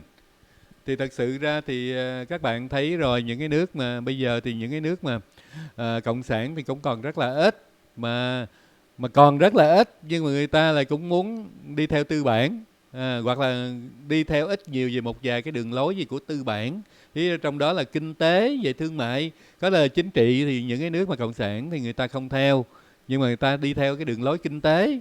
Đó, những cái chính sách đó là những cái, hoặc là tôi nghĩ là còn đi theo về giáo dục nữa đó. Tại đi theo kinh tế là không có nghĩa là nếu mà không có sự giáo dục thì cũng không có đi theo được. Thành đi từ chỗ đó là tôi nghĩ là có những cái họ phải cải cách. Đó, thì tôi nghĩ thì bây giờ thì tính ra là đếm trên đầu ngón tay còn lại một vài nước gọi là theo xã hội chủ nghĩa, theo cộng sản chủ nghĩa. Thì tôi hy vọng rằng là theo không theo thì cái đó không vấn đề, nhưng mà nên hiểu nhau. Nếu mà xã hội nếu mà những cái đất nước cộng sản mà hiểu rõ được những cái đất nước tư bản thì cái vấn đề cạnh tranh kinh tế người ta không có còn nữa. Nhưng mà người ta thí dụ như các bạn thấy bây giờ thì Mỹ với Trung Quốc họ không thể sống thiếu nhau được. Tại sao? Họ có nghĩa là họ là hai chế độ, họ theo hai cái chế độ chính trị khác nhau hoàn toàn, không có gì giống nhau hết, nhưng mà họ lại nương tựa vào nhau, họ không thể sống thiếu nhau. Đó. Bởi vì sao? Bởi vì họ bù khú cho nhau, họ bù cho nhau, bên này thiếu cái này thì bên kia lại bù cho cái kia. Có nghĩa là họ đã tương quan với nhau rất là nhiều chục năm, từ những cái năm mà 72, 73 tới giờ thì các bạn thấy nay 40 năm. Có một cái người bạn nào mà chơi nhau mà 40 mấy năm rồi bây giờ lại chơi, có nghĩa là bỏ nhau đâu. Có thể là họ vẫn giỏi nhau về đường lối, về quan điểm, họ không có gọi là đồng ý nhau về một thời điểm nào đó thôi, nhưng mà tôi nghĩ họ không thể sống không có nhau được. Thành đi các bạn cũng đừng có lo, họ lại làm quà với nhau sau này thôi, ngay đây thôi. Tôi nghĩ là họ chỉ có thể là qua nhiệm kỳ khoảng chừng hết năm nay thì họ cũng có thể là chơi với nhau thôi. Các bạn đừng có lo cái vấn đề đó, để cho những cái con bò nó trắng răng, đồng ý không? Chuyện đó là chuyện không đáng lo. Kế tiếp thì bạn đọc thêm cái comment của một anh bạn có tên là Đào Minh Quân. Tôi thấy bạn vào chửi bới, tôi không đọc cái câu chửi bới của bạn nha, bạn thông cảm. Kế tiếp thì bạn Lan Lê đòi Mỹ lên đầu, không cần Mỹ mẹo gì hết, Việt Nam là Việt Nam. Kế tiếp là bạn Anh Huynh, thì bạn Lan Lê nói chuyện vô học ha. Thôi vậy vui lòng tôi gỡ luôn hai bạn luôn ha. Hai bạn vào đây chửi nhau thì tôi gỡ luôn. Để làm chi? Để cho nó giống như là để cho công bằng, phải không? Nếu mình gỡ một người á thì người ta nói là mình thiên vị, nhưng mà nếu hai bạn chửi nhau thì tôi sẽ gỡ luôn hai người. Để làm chi? Để chúng ta không có bị thiên vị, không ai nói thiên vị hết. Đây thì bạn Đào Minh Quân, đây thì bạn Anh Quỳnh, với bạn Lan Lê. Các bạn thông cảm, tôi phải gỡ các bạn, bởi vì các bạn vào cái dùng cái trang của tôi mà để mà chửi nhau là cái điều đó thật sự không có mong muốn ha. Bạn La Thành này thì nói câu này thì tôi chỉ remove ha, tôi không biết bạn nói ai. Kế tiếp thì bạn Minh Dương. Kế tiếp thì bạn Chúa Giêsu gốc Việt Nam. Chúa Giêsu mà ai gốc Việt Nam? Không biết các bạn viết cái gì đây. Giàu nghèo điều đó. Bạn dùng cái từ này thì bạn nên viết tắt ha. Bạn viết ra rõ như vậy thì thấy nó cũng làm cho nóng lên cái diễn đàn. Tôi thấy là đọc những cái comment này nó làm cho nó nóng quá. Mong các bạn thông cảm, nên dùng lời lẽ ôn hòa hơn một chút xíu ha. Tôi sẽ đọc vào buổi khác, bởi vì bây giờ tôi cảm thấy các bạn đang nóng quá. Thôi bớt nóng thì chúng ta sẽ đọc với nhau ha. Cảm ơn các bạn đã tham gia chương trình Nói Với Tôi. Thì bây giờ tôi trở lại đọc comment ở bên trang bên để trả lời cho các bạn bên khu vực khác, có nghĩa là bên chương trình Nước Việt Với Tôi. Thì vào đây thì tôi có đọc first come first serve là những người nào viết trước thì tôi sẽ đọc trước. Đây thì đầu tiên thì cầu Phượng Võ thì hồi nãy có chào nhau rồi ha. Bạn Nguyễn Amin. Bạn Nghĩa Mai thì có hỏi: thưa chú có thể nêu quan điểm cá nhân của chú về giới lãnh đạo Việt Nam hiện nay, về quan hệ ngoại giao, chính trị, phát triển đất nước theo góc nhìn của chú? Thật sự ra thì bạn hỏi câu, bạn Nghĩa Mai thì nói câu này thì thật sự ra thì đáng lẽ là câu này các bạn phải cung cấp cho tôi chứ. Nhưng mà vì các bạn hỏi thì tôi cũng mạn phép nói luôn ra một vấn đề. Là vì sao người ngoài nước nhìn các vị lãnh đạo ở trong nước bằng cách này bằng cách nọ? Do gì? Do những cái thông tin. Do những thông tin. Thật sự chúng tôi ở ngoài này thì chỉ biết các vị lãnh đạo ở trong nước thông qua những thông tin, hoặc là những cái phát biểu của những cái người, những cái vị lãnh đạo đó lên trên báo đài đó, hoặc là lên thí dụ như bởi những cái chuyến công du. Thường những cái lãnh đạo Việt Nam thì các bạn biết đó, họ là những cái người Việt Nam, họ đại diện cho một cái đất nước Việt Nam. Thì đất nước Việt Nam thì có 100 triệu người, hiện bây giờ gần tới 100 triệu người là đang ở trong nước, và có khoảng chừng 3 đến 5 triệu người là đang ở ngoài nước. Thì thật sự ra người Việt Nam thì khi mà sống ở ngoài nước thì cũng có nhiều người cũng vẫn còn gọi là quê hương, cũng còn là gia đình dòng họ ở trong nước, họ cũng còn có những cái cơ sở làm ăn, hoặc là còn nhà cửa ruộng vườn, dòng họ tổ tiên cũng còn ở Việt Nam. Thành đi từ chỗ đó thì người ta cũng còn cái gì, người ta cũng nhìn vào lãnh đạo Việt Nam cũng như là lãnh đạo của họ đó. Thành đi mà khi mà một lãnh đạo mà ra nước ngoài mà nói chuyện mà nó không có được chỉnh chu, hoặc là đưa lên những cái phát biểu mà nó không có gọi là không có hợp với họ, thì họ sẽ comment thôi, họ sẽ nói ngay. Tại vì sao? Thường các bạn biết, nếu mà muốn làm một lãnh đạo thì các bạn phải, đầu tiên là phải có kiến thức tốt trước cái đã. Là tại sao? Một người không có học hành đàng hoàng không thể làm lãnh đạo. Cái đó là cái khác nhau giữa người có học và người không có học. Thì các bạn biết rằng là những cái người mà, tại vì cái này là theo tôi biết là qua những cái trường, tại vì hồi xưa ở Việt Nam thì thật sự ra thì nếu mà nói học ra để đi làm lãnh đạo thì chỉ có những cái trường đảng để đào tạo ra để mà làm lãnh đạo. Chứ những cái trường mà thí dụ như những cái trường mà gọi là dạy nghề hoặc những cái trường này kia thì đâu có đào tạo ra để làm lãnh đạo đâu.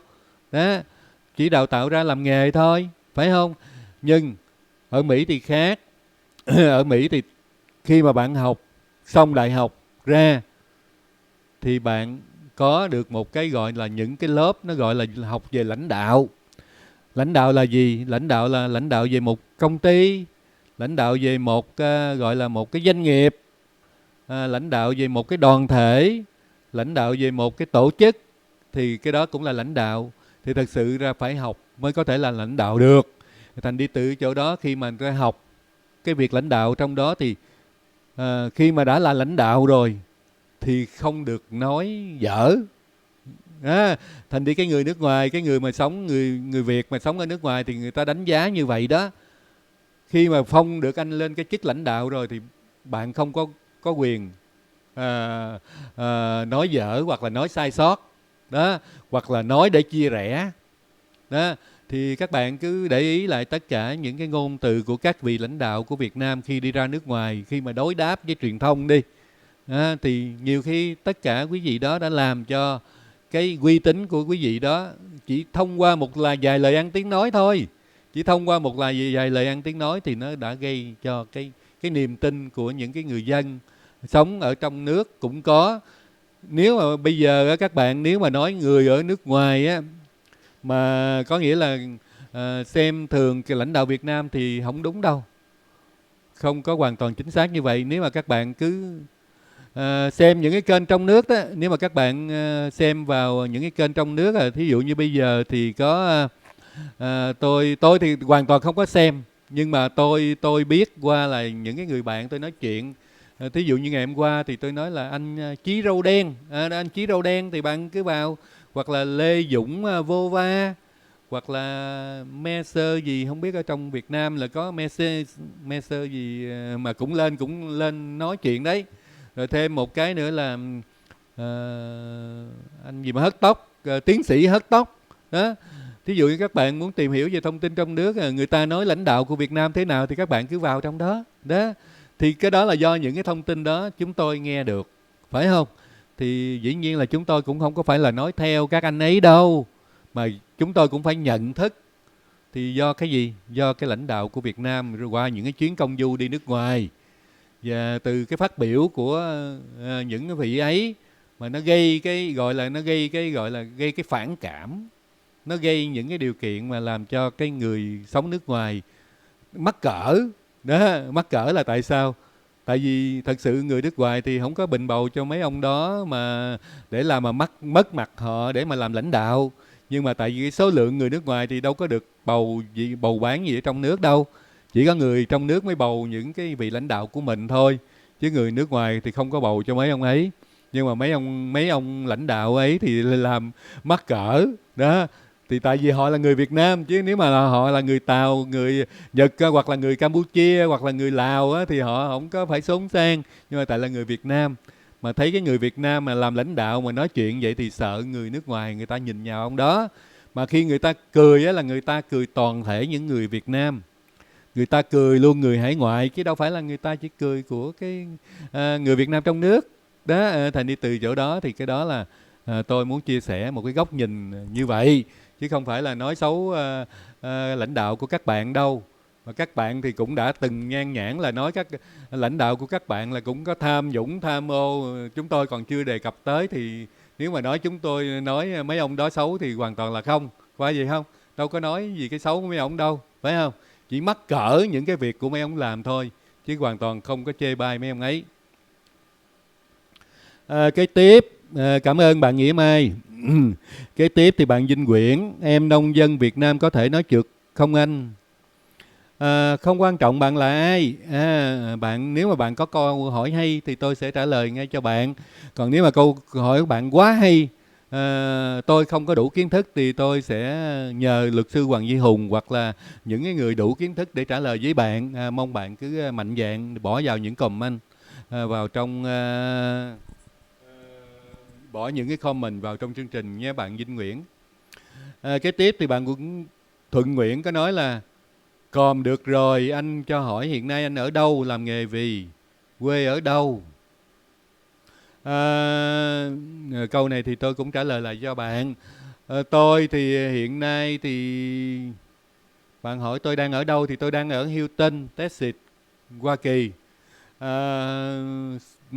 Địa chỉ của tôi là 11034 Panther Court, Houston, Texas 77, cái zip code là 77099. Tôi có để trên trang của mình. Bạn cứ vào, nếu mà bạn muốn có thông tin của tôi, bạn muốn liên lạc với tôi qua email thì tôi có email là nước-việt-với-tôi@gmail.com, hoặc là số điện thoại riêng tôi là 713-885-6973. Các bạn có thông tin gì cần hiểu biết về tôi cứ gọi nhé. Rất là vui để mà tiếp chuyện cùng các bạn. Kế tiếp thì bạn Thuận Nguyễn, không, Thuận Nguyễn đọc rồi.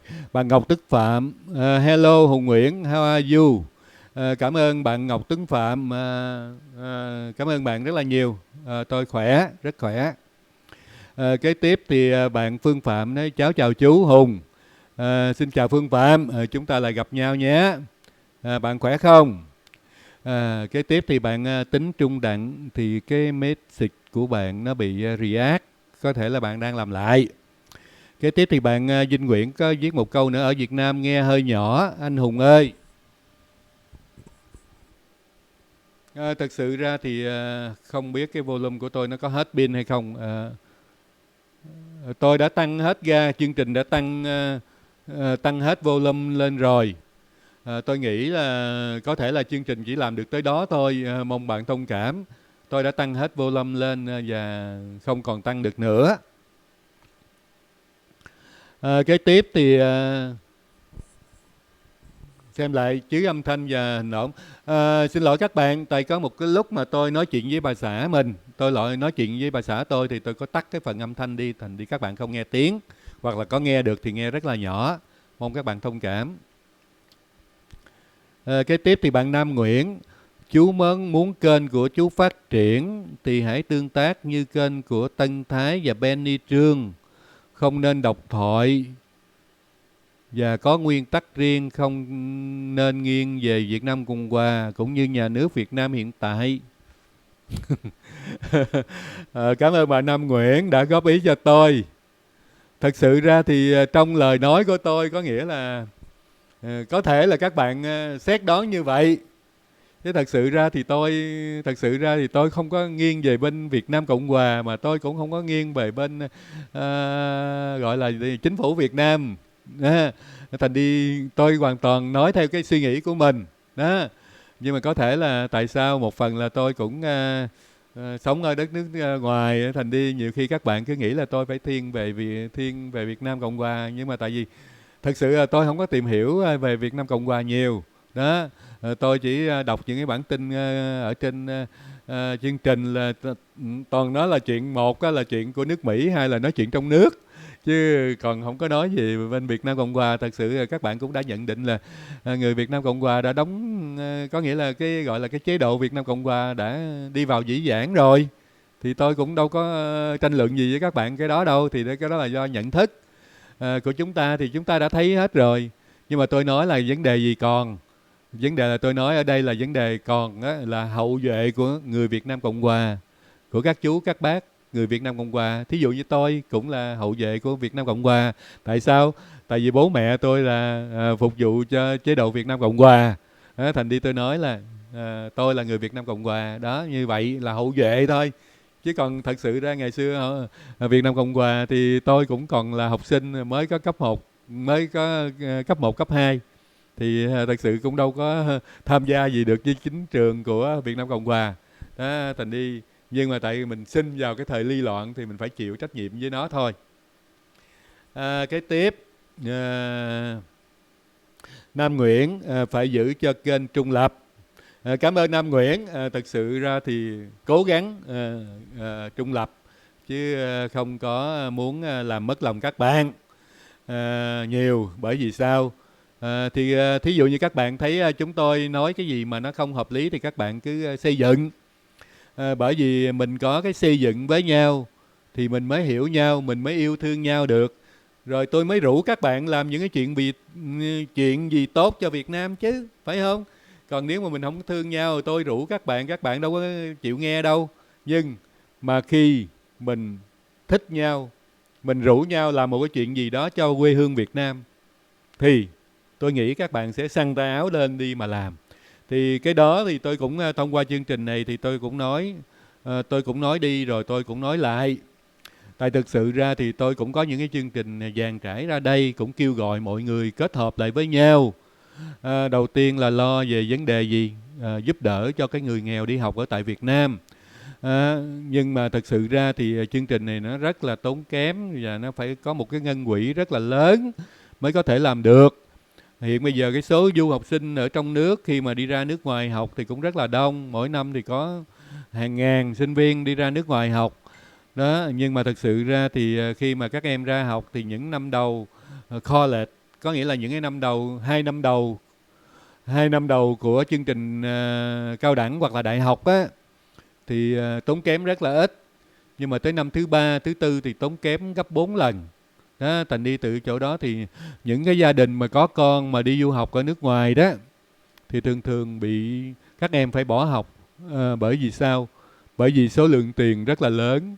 Thí dụ như các em, tôi thấy các em ở F1, có nghĩa là F1 là những cái du học sinh khi mà đi sang Mỹ học á, thì có nghĩa là tốn kém mỗi năm bằng 2 lần cái người ở tại Hoa Kỳ, bằng 2 hoặc là 2,5 lần nữa, tại còn phải ăn ở nữa. Đó, thành bằng 2 lần hoặc là 2,5 lần. Đó, thí dụ như ở tại Mỹ thì thường thường 1 năm của cao đẳng đó thì tôi nghĩ luôn ăn ở luôn này kia kia nọ thì trên dưới 15.000. Nhưng mà nếu một du học sinh thì tôi nghĩ là phải từ 25.000. Đó, thành đi nó rất là tốn kém. Nhưng nếu mà các em học tới đại học thì phải trên 50-60 ngàn 1 năm.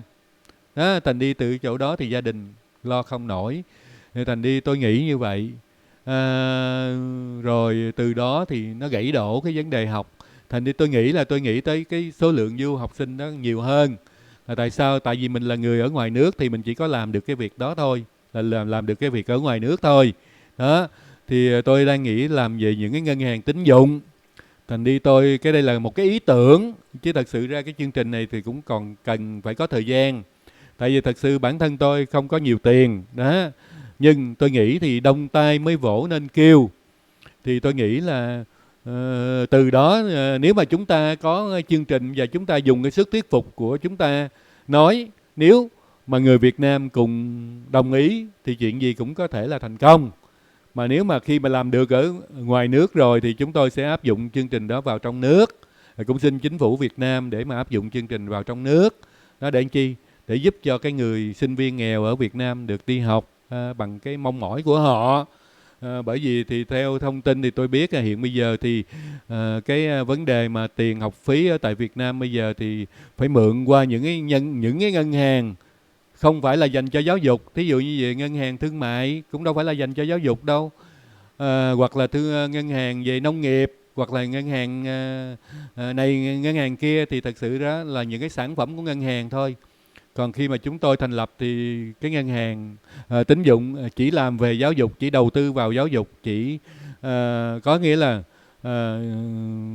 hoạch định chính sách hoàn toàn là về giáo dục, và ngân hàng đó chỉ làm việc chỉ only là chỉ làm về giáo dục, đầu tư vào giáo dục và tìm lợi nhuận cũng từ giáo dục, không làm một cái lĩnh vực khác. Đó, thì cái đó là cái mong mỏi của tôi được thực hiện. Nhưng mà bây giờ là chỉ là mới là lời nói và suy nghĩ thôi, chứ nó chưa có trở thành hành động. Mong rằng các bạn cũng tương tác tốt với chúng tôi để chi? Để gây cho chúng tôi những cái hứng khởi, gây cho chúng tôi những cái niềm tin, để chúng tôi tạo ra được những cái bước đột phá kế tiếp, là như thế. Kế tiếp thì bạn Nam Nguyễn nói thêm là nếu mà chúng muốn cách mạnh mẽ, muốn kênh phát triển mạnh mẽ thì nên kết hợp tương tác một kênh nào đó trong nước để cho hai cùng suy nghĩ một việc cho nó hấp dẫn. Cảm ơn bạn Nam Nguyễn, câu này rất là hay. Tôi cũng có suy nghĩ này rất là lâu. Có nghĩa là chương trình cũng đã suy nghĩ chuyện đó thì nay cũng khoảng chừng từ ngày chưa có kênh nước Việt với tôi. Có nghĩa là trước đó là tôi đã nghĩ tới chuyện đó rồi. Vì điều kiện thông tin giữa người Việt Nam với nhau từ trong nước và ngoài nước nó không có được thông suốt. Thành đi cái hiểu lầm thì nó cứ hiểu lầm mãi mãi. Thành đi tôi có nghĩ tôi có một cái số bạn bè ở Hà Nội, ở tại Đà Nẵng, ở tại thành phố Hồ Chí Minh, ở tại Cần Thơ, thì tôi cũng chơi với họ là thông qua Facebook. Thì từ cái Facebook đó thì tôi có đề nghị họ là các anh em nên có những cái chương trình YouTube đi. Đó để làm chi? Để chúng ta cùng tương tác với nhau, chúng ta lại phủ sóng với nhau, chúng ta lại kết hợp với nhau để thí dụ như ở trong nước thì thiếu những thông tin gì đó thì chúng tôi có thể là cung cấp, hoặc là ở ngoài nước thì thiếu thông tin gì thì có thể là cung cấp qua lại với nhau. Đó để làm chi? Để cho cái đất nước Việt Nam mình nó thêm cái phần thông tin, thí dụ về giáo dục đi. Ví dụ như các bạn mà có con cái đi học giáo dục, muốn đi học bên Mỹ cũng đâu có thông tin gì nhiều đâu. Đó, thành đi từ chỗ đó thì kênh Nước Việt với tôi sẽ đóng góp cho quý vị và các bạn những cái chương trình như vậy. Đó, để làm chi? Để mình cùng tương tác rồi đặt câu hỏi rồi trao đổi với nhau. Thông qua bây giờ livestream làm được hết tất cả những điều kiện đó. Mà nó còn tốt một cái nữa là chúng ta không cần phải trả chi phí gì cả. Trong khi hồi xưa phải hàng triệu đô la mới làm được những cái chương trình như vậy. Thành đi bạn Nam Nguyễn thì đề nghị thì cũng rất là tốt, tôi cũng nghĩ tới chuyện đó.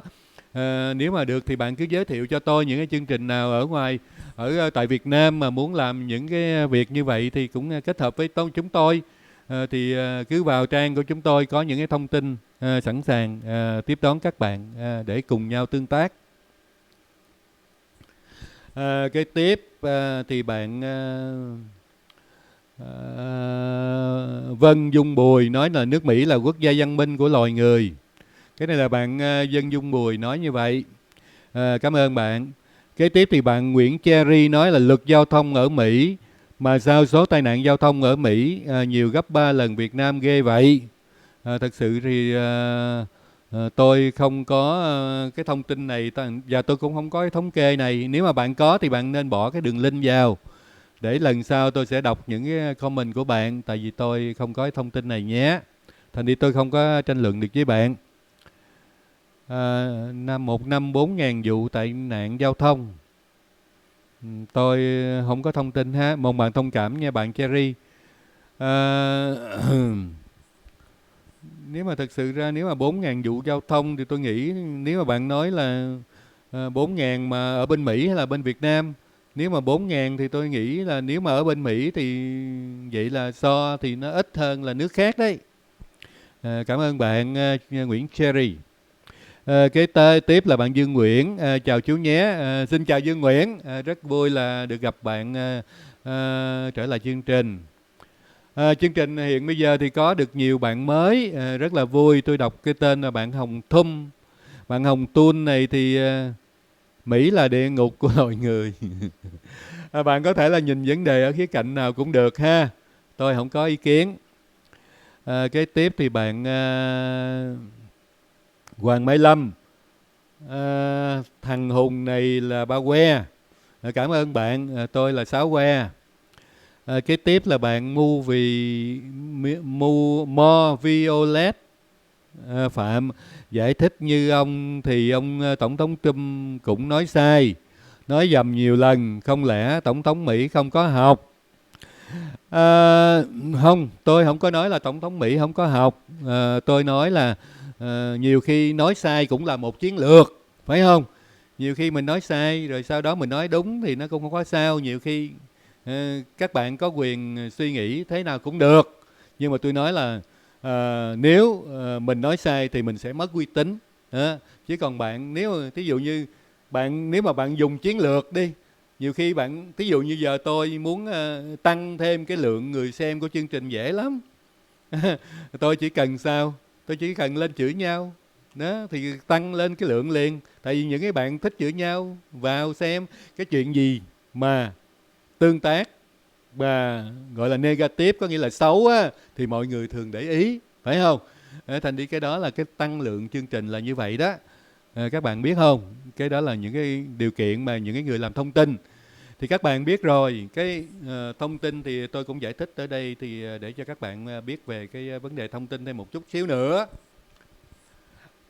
Thường thường những cái người làm thông tin là những cái người phải thông minh trước. Để làm chi? Người ta có thể là tạo ra những cái scandal thì các bạn biết rồi.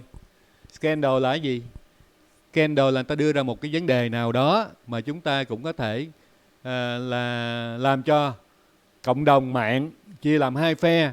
Khi người ta đưa ra một cái vấn đề thì cộng đồng mạng sẽ chia ra làm hai phe. Có một phe đó thì luôn luôn bênh vực, và có một phe là luôn luôn gọi là phản đối.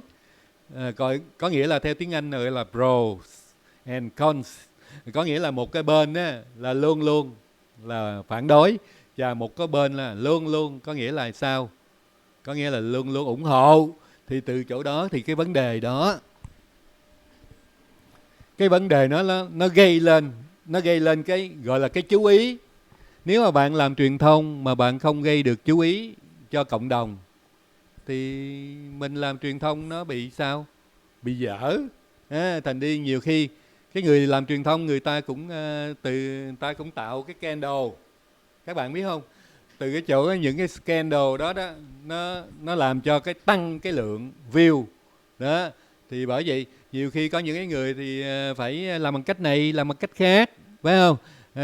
Từ chỗ đó nếu mà các bạn bị ảnh hưởng vào truyền thông thì các bạn mệt lắm, rất là mệt. Nếu mà các bạn xem truyền thông là một cái kênh mà có nghĩa là tương tác về kiến thức, thì ngay khi tương tác các bạn phải để những cái câu hỏi kiến thức vào trong đó, thì cái người đối đáp chương trình họ mới đưa ra một cái kiến thức khác cho bạn. Hoặc là họ có đối lập với bạn thì họ cũng đối lập bằng kiến thức, phải không? Còn nếu mà khi các bạn lên tức về một vấn đề gì đó mà các bạn lại dùng cái lời lẽ mà có nghĩa là khó xử để các bạn tương tác với họ, thì họ cũng là con người, họ cũng có hỉ nộ ái ố, thì họ cũng phải dùng cách này dùng cách khác để làm chi? Họ tương tác lại với các bạn. Thì thành đi từ chỗ đó thì nó gây ra cái xáo trộn của kênh, của chương trình đó. Nhưng mà thật sự ra thì chương trình nó có cái gì là tốt thì ai cũng biết rồi, và nó có cái gì xấu là cũng biết rồi. Mình nhận định thì thật sự ra thì người Việt mình có cái câu là cũng như anh cứ ở lâu với tôi đi rồi anh cứ biết tôi là ai đó, gọi là cũ sử thì mới thức hiền nhân. Mình phải chơi với nhau thì mình mới biết người đó được. Chứ thật sự ra nếu mà các bạn chỉ đụng chạm với tôi một vài chương trình thì các bạn đã đánh giá tôi thế này thế kia, thì tôi đâu có cãi với các bạn đâu, hoàn toàn không cãi. Tại vì tôi nghĩ là các bạn phải cần thêm thời gian. Chứ còn không thì một hai chương trình của tôi thì các bạn không thể nào hiểu tôi là ai. Thành đi từ chỗ đó thì các bạn có quyền tự do ngôn luận. Nhưng mà vấn đề tự do ngôn luận thì các bạn cũng đừng có nên vi phạm cái vấn đề là chuẩn mực đạo đức của tự do ngôn luận. Cái đó là cái mong mỏi của chương trình. Cái tiếp thì bạn Hoàng Mai Lâm nói là xin hỏi bạn Hùng có phải là em của Trần Dần không? Xin thưa với bạn là không. Cái tiếp là bạn Cherry Nguyễn nói là trong nước có nhiều kênh phân tích cũng rất là sâu sắc lắm. Chú, tôi có biết, tại tôi có biết qua những cái kênh trong nước, họ phân tích rất là xác đáng. Tôi nghĩ là những cái thông tin bây giờ thì Việt Nam, tôi nghĩ là đây cũng là một cái gọi là một cái hướng mới cho cái tự do thông tin ở tại Việt Nam. Tôi nghĩ đây cũng là một cái hướng mới. Có nghĩa tôi nghĩ là từ ngày mà Bộ Thông tin có lãnh đạo mới, hình như anh đó cũng tên Hùng đấy, Nguyễn gì Hùng đó, tôi nhớ là anh ta cũng làm thông tin, cũng tuổi bằng tôi nghĩ anh ta cũng sinh 63 thì cũng tuổi bằng tôi. Thì tôi nghĩ là có những cái nét mới. Tại vì sao? Một phần á là không thể mà không để cho người Việt Nam tự do thông tin, không thể. Tại vì sao? Các bạn biết bây giờ livestream, bây giờ các bạn biết Facebook, bây giờ bạn biết về Instagram, Twitter, rồi rất là hàng trăm trang mạng như vậy. Sự bùng nổ thông tin quá lớn, thành đi nhà nước Việt Nam bây giờ có muốn mà không thì cũng không được. Tại vì bây giờ cái chuyện đó là bây giờ nó đã quá lớn rồi. Thành đi nhà nước phải tính theo một cái cách nào đó để làm chi? Để dùng cái đường hướng là tự do thông tin, để giúp cho người dân mình có thêm thông tin. Thì từ cái chỗ đó thì người Việt rất là mong mỏi, người Việt hải ngoại rất là mong mỏi. Vì sao? Vì như vậy thì chúng tôi biết được những cái thông tin ở quê nhà của mình thật là nhiều. Đó, từ chỗ đó thì mới là an tâm. Chứ còn không thì luôn luôn lúc nào cũng rất là thiếu thốn thông tin, thì dĩ nhiên là cũng gây cho chúng tôi cái sự gọi là đau khổ. Kế tiếp thì bạn Bạn Violet, vậy thì có thể lãnh đạo Việt Nam cũng giả vờ nói dầm để tạo dư luận. Ông đang nhận xét lãnh đạo Việt Nam theo hướng tiêu cực, nhưng đặt vấn đề ngược lại thì Lan đặt vấn đề khác. Thì tôi nói thì vấn đề là scandal thôi. Thì khi mà đặt ra một vấn đề tiêu cực thì phải chấp nhận người ta chửi hay là người ta khen chứ, phải không? Thì lãnh đạo Việt Nam nếu mà hãy dùng scandal, khi mà dùng scandal lên thì phải chấp nhận. Tại mình tạo ra scandal thì mình phải chấp nhận người ta nói tốt hay hoặc nói xấu. Còn các bạn thì lại vô lại thấy người ai nói tốt thì lại khen, mà ai nói xấu thì chửi người họ. Thì các bạn là đang đứng bên gì? Đang đứng bên ủng hộ chính phủ của mình. Thì dĩ nhiên là có 50% những người khác thì không ủng hộ chính phủ, tại vì người ta mắc cỡ cái vấn đề lãnh đạo của các bạn nói chuyện, có nghĩa là nó là như vậy. Cái đó là do người ta mắc cỡ, chứ không phải là cái gì hết. Chứ không phải là người ta chống phá lãnh đạo của các bạn, người ta mắc cỡ thôi. Không giống như giờ các bạn có một, tôi chỉ nói đơn giản thôi, các bạn có một ông bố thôi, chứ đừng nói một lãnh đạo quá lớn đi ra đường thôi. Bữa đó mà ông ấy mà xỉn mà nói tầm bậy thử coi, chứ không cần một lãnh đạo, chỉ cần ông bố của các bạn thôi, hoặc là bà mẹ thôi, đi ra đường nói tầm bậy thôi, các bạn có mắc cỡ hay không? Đừng nói chi là những gì lãnh đạo, phải không? Nhưng mà tại vì các bạn yêu thương lãnh đạo của mình quá, các bạn không thấy cái sai đó, thành ra các bạn đang giống như là cảm thấy là người nước ngoài họ chỉ ra cái lỗi của lãnh đạo của các bạn, rồi các bạn lại bực dọc lên, rồi các bạn vào mạng, rồi các bạn này kia, phải không? Có phải như vậy không? Kế tiếp thì người Mỹ gốc Việt về Việt Nam làm kinh tế thất bại hoặc lừa tiền người dân Việt Nam mà bỏ trốn qua Mỹ. Việt Nam yêu cầu dẫn độ đối tượng đó về Việt Nam xét xử thì có được không anh? Thực sự ra là cái hiệp định dẫn độ này rất là mừng. Bởi vì cái việc dẫn độ này nó làm tăng thêm cái kháng khích về cái luật pháp của hai nhà nước. Mà tôi thấy cái luật pháp của Việt Nam và luật pháp của Mỹ thì hoàn toàn rất là khác nhau. Nếu mà các bạn nhìn vào những cái tòa án thôi là các bạn thấy khác nhau liền. Không có cần phải đọc bộ luật, rất là mệt. Đừng có đọc. Kể cả luật Mỹ cũng đừng đọc, đừng có đọc luật Việt Nam.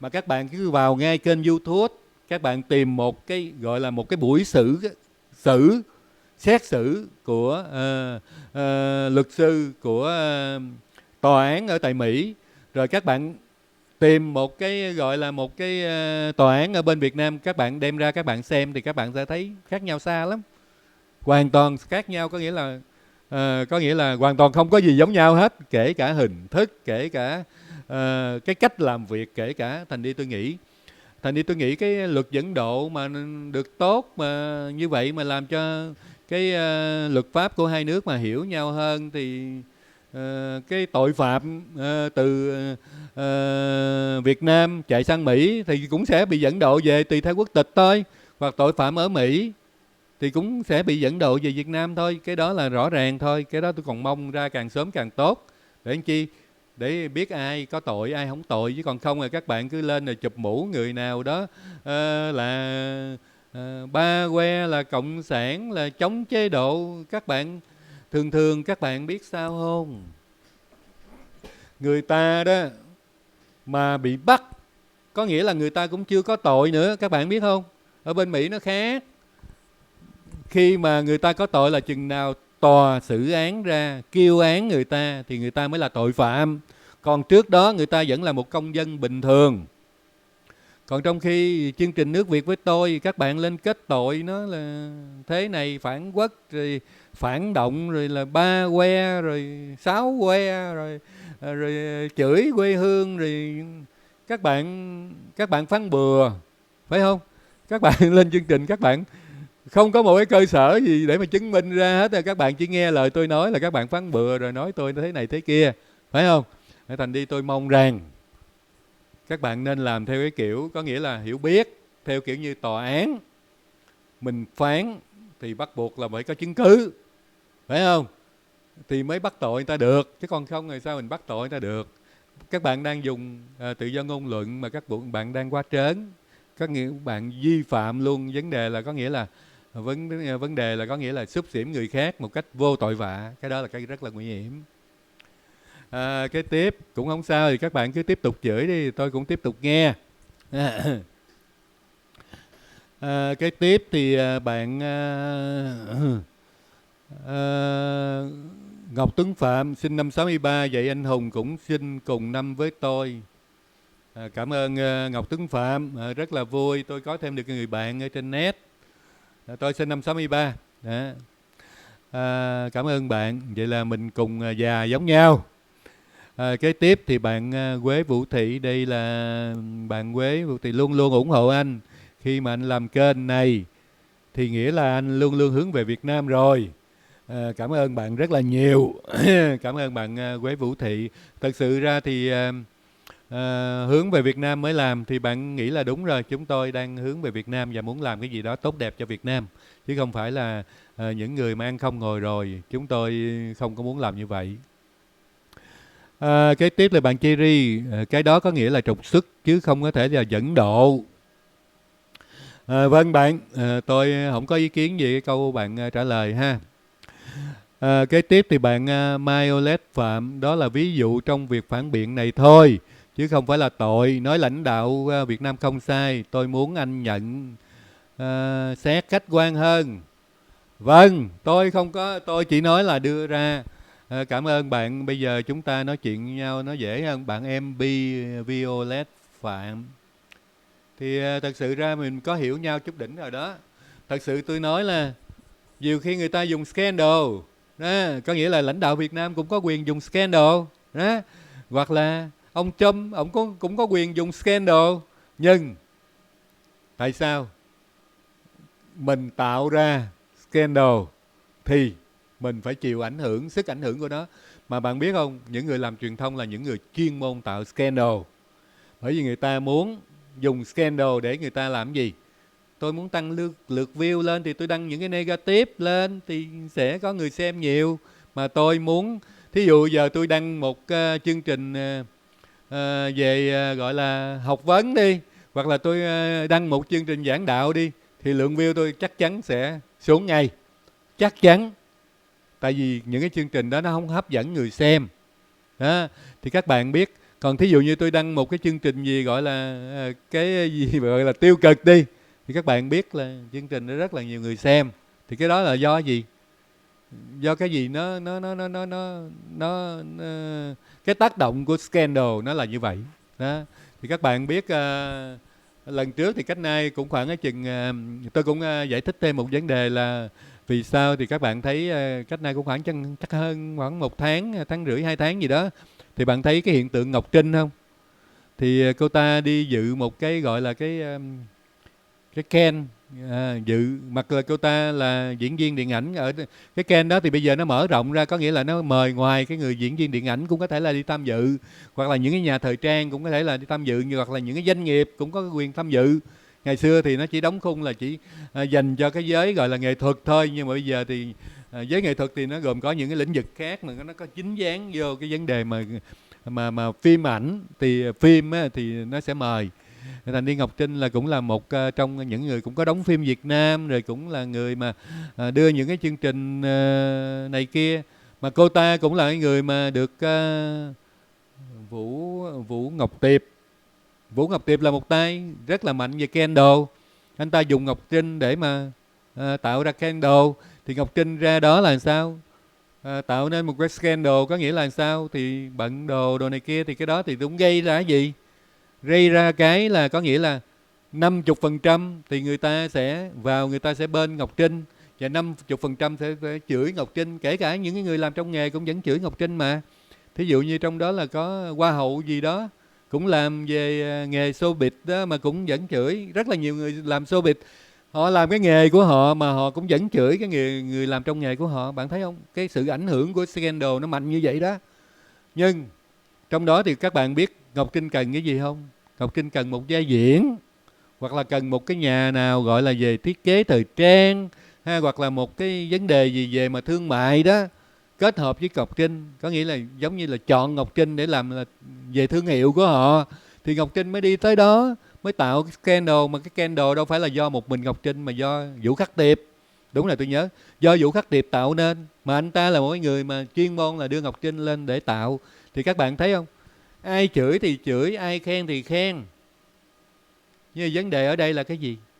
Những cái người đó thì tôi nghĩ là sau cái scandal đó thì Ngọc Trinh có những cái hợp đồng rất là béo bở, từ do những cái nhà thiết kế, hoặc là do những cái nhà tạo mẫu, hoặc là do những cái nhãn hàng, người ta sẽ tiếp cận tới Ngọc Trinh qua cái gọi là qua cái lễ hội scan đó. Đó, các bạn ở bên Việt Nam gọi là Canet đó. Đó thì người ta sẽ thông qua đó. Thì thật sự ra cuối cùng scandal để làm gì? Để quảng cáo mà rẻ tiền nhất. Không có cái quảng cáo nào mà rẻ tiền bằng tạo scandal hết. Các bạn thấy không? Các cái kênh truyền thông bên Mỹ tôi nói là như bên Cali đi, các bạn thấy không? Người ta rất là thích tạo scandal. Tại vì sao? Các bạn vào xem càng đông thì cái lượng view càng đông thì người ta có thu nhập nó càng cao. Thế thôi. Thành đi người ta phải tạo scandal liên tục. Thành đi nếu mà các bạn hiểu về truyền thông, các bạn hiểu về scandal thì các bạn không có đau đầu. Bởi vì mình mới chọn lọc được từ cái chuyện đó. Mình nghĩ là truyền thông tạo scandal, thành đi mình mới chọn được lọc được cái kênh nào có nghĩa là nó phù hợp, kênh nào nó cung cấp kiến thức, và kênh nào là kênh để tạo scandal để câu view. Mà làm truyền thông mà không câu view thì làm gì? Tôi không hiểu. Tôi nói nếu mà làm truyền thông mà không câu view, không cần người xem thì làm gì? Tôi cũng không biết. Nhưng mà vấn đề là người làm truyền thông họ có lương tâm hay không? Cái đó là vấn đề mà phải đặt trọng tâm vào cái câu chuyện của họ, phải không các bạn? Mình đặt trọng tâm vào cái câu chuyện của họ thì mình biết họ làm việc có lương tâm hay không thôi. Còn làm truyền thông mà không tạo scandal thì đừng có nên làm. Tại vì làm thì không ai xem. Các bạn biết không?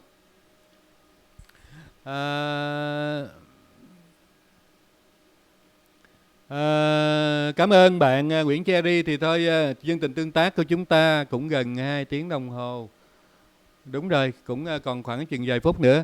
Thì cảm ơn các bạn đã đến tham gia với chương trình. Mong rằng là những câu hỏi gì liên quan tới chương trình này thì các bạn hãy bỏ vào trong comment, giúp cho Hùng Nguyễn tương tác với các bạn được tốt hơn. Tôi có lỗi lầm gì thì mong các bạn bỏ qua. Rồi tôi có những cái gì sai sót thì các bạn cứ góp ý để chi?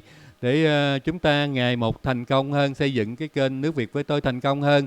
Cũng mong mỏi rằng các bạn giúp cho chúng tôi kết hợp được những cái kênh nào trong nước để chi chúng ta để cùng làm chương trình với nhau, để cái sự gọi là cái giao thoa giữa người Việt ở ngoài nước và người Việt trong nước càng thêm hiểu nhau hơn. Cái đó là điều tôi rất là mong mỏi. Cảm ơn các bạn, cảm ơn bạn Nguyễn Nam đã giúp cho tôi cái ý kiến đó. Rất là cảm ơn các bạn. Hẹn gặp lại ngày mai. Tôi nghĩ là ngày mai có thể là tôi quyết định là dùng 7 giờ hoặc là 7 giờ 30. Tôi nghĩ là 7 giờ 30 thì nó sẽ hợp lý với chương trình hơn. Hẹn gặp các bạn vào ngày mai vào buổi 7 giờ 30 sáng ở tại Mỹ và 7 giờ 30 chiều ở tại Việt Nam. Cảm ơn các bạn rất là nhiều. Hẹn gặp lại vào ngày mai nhé.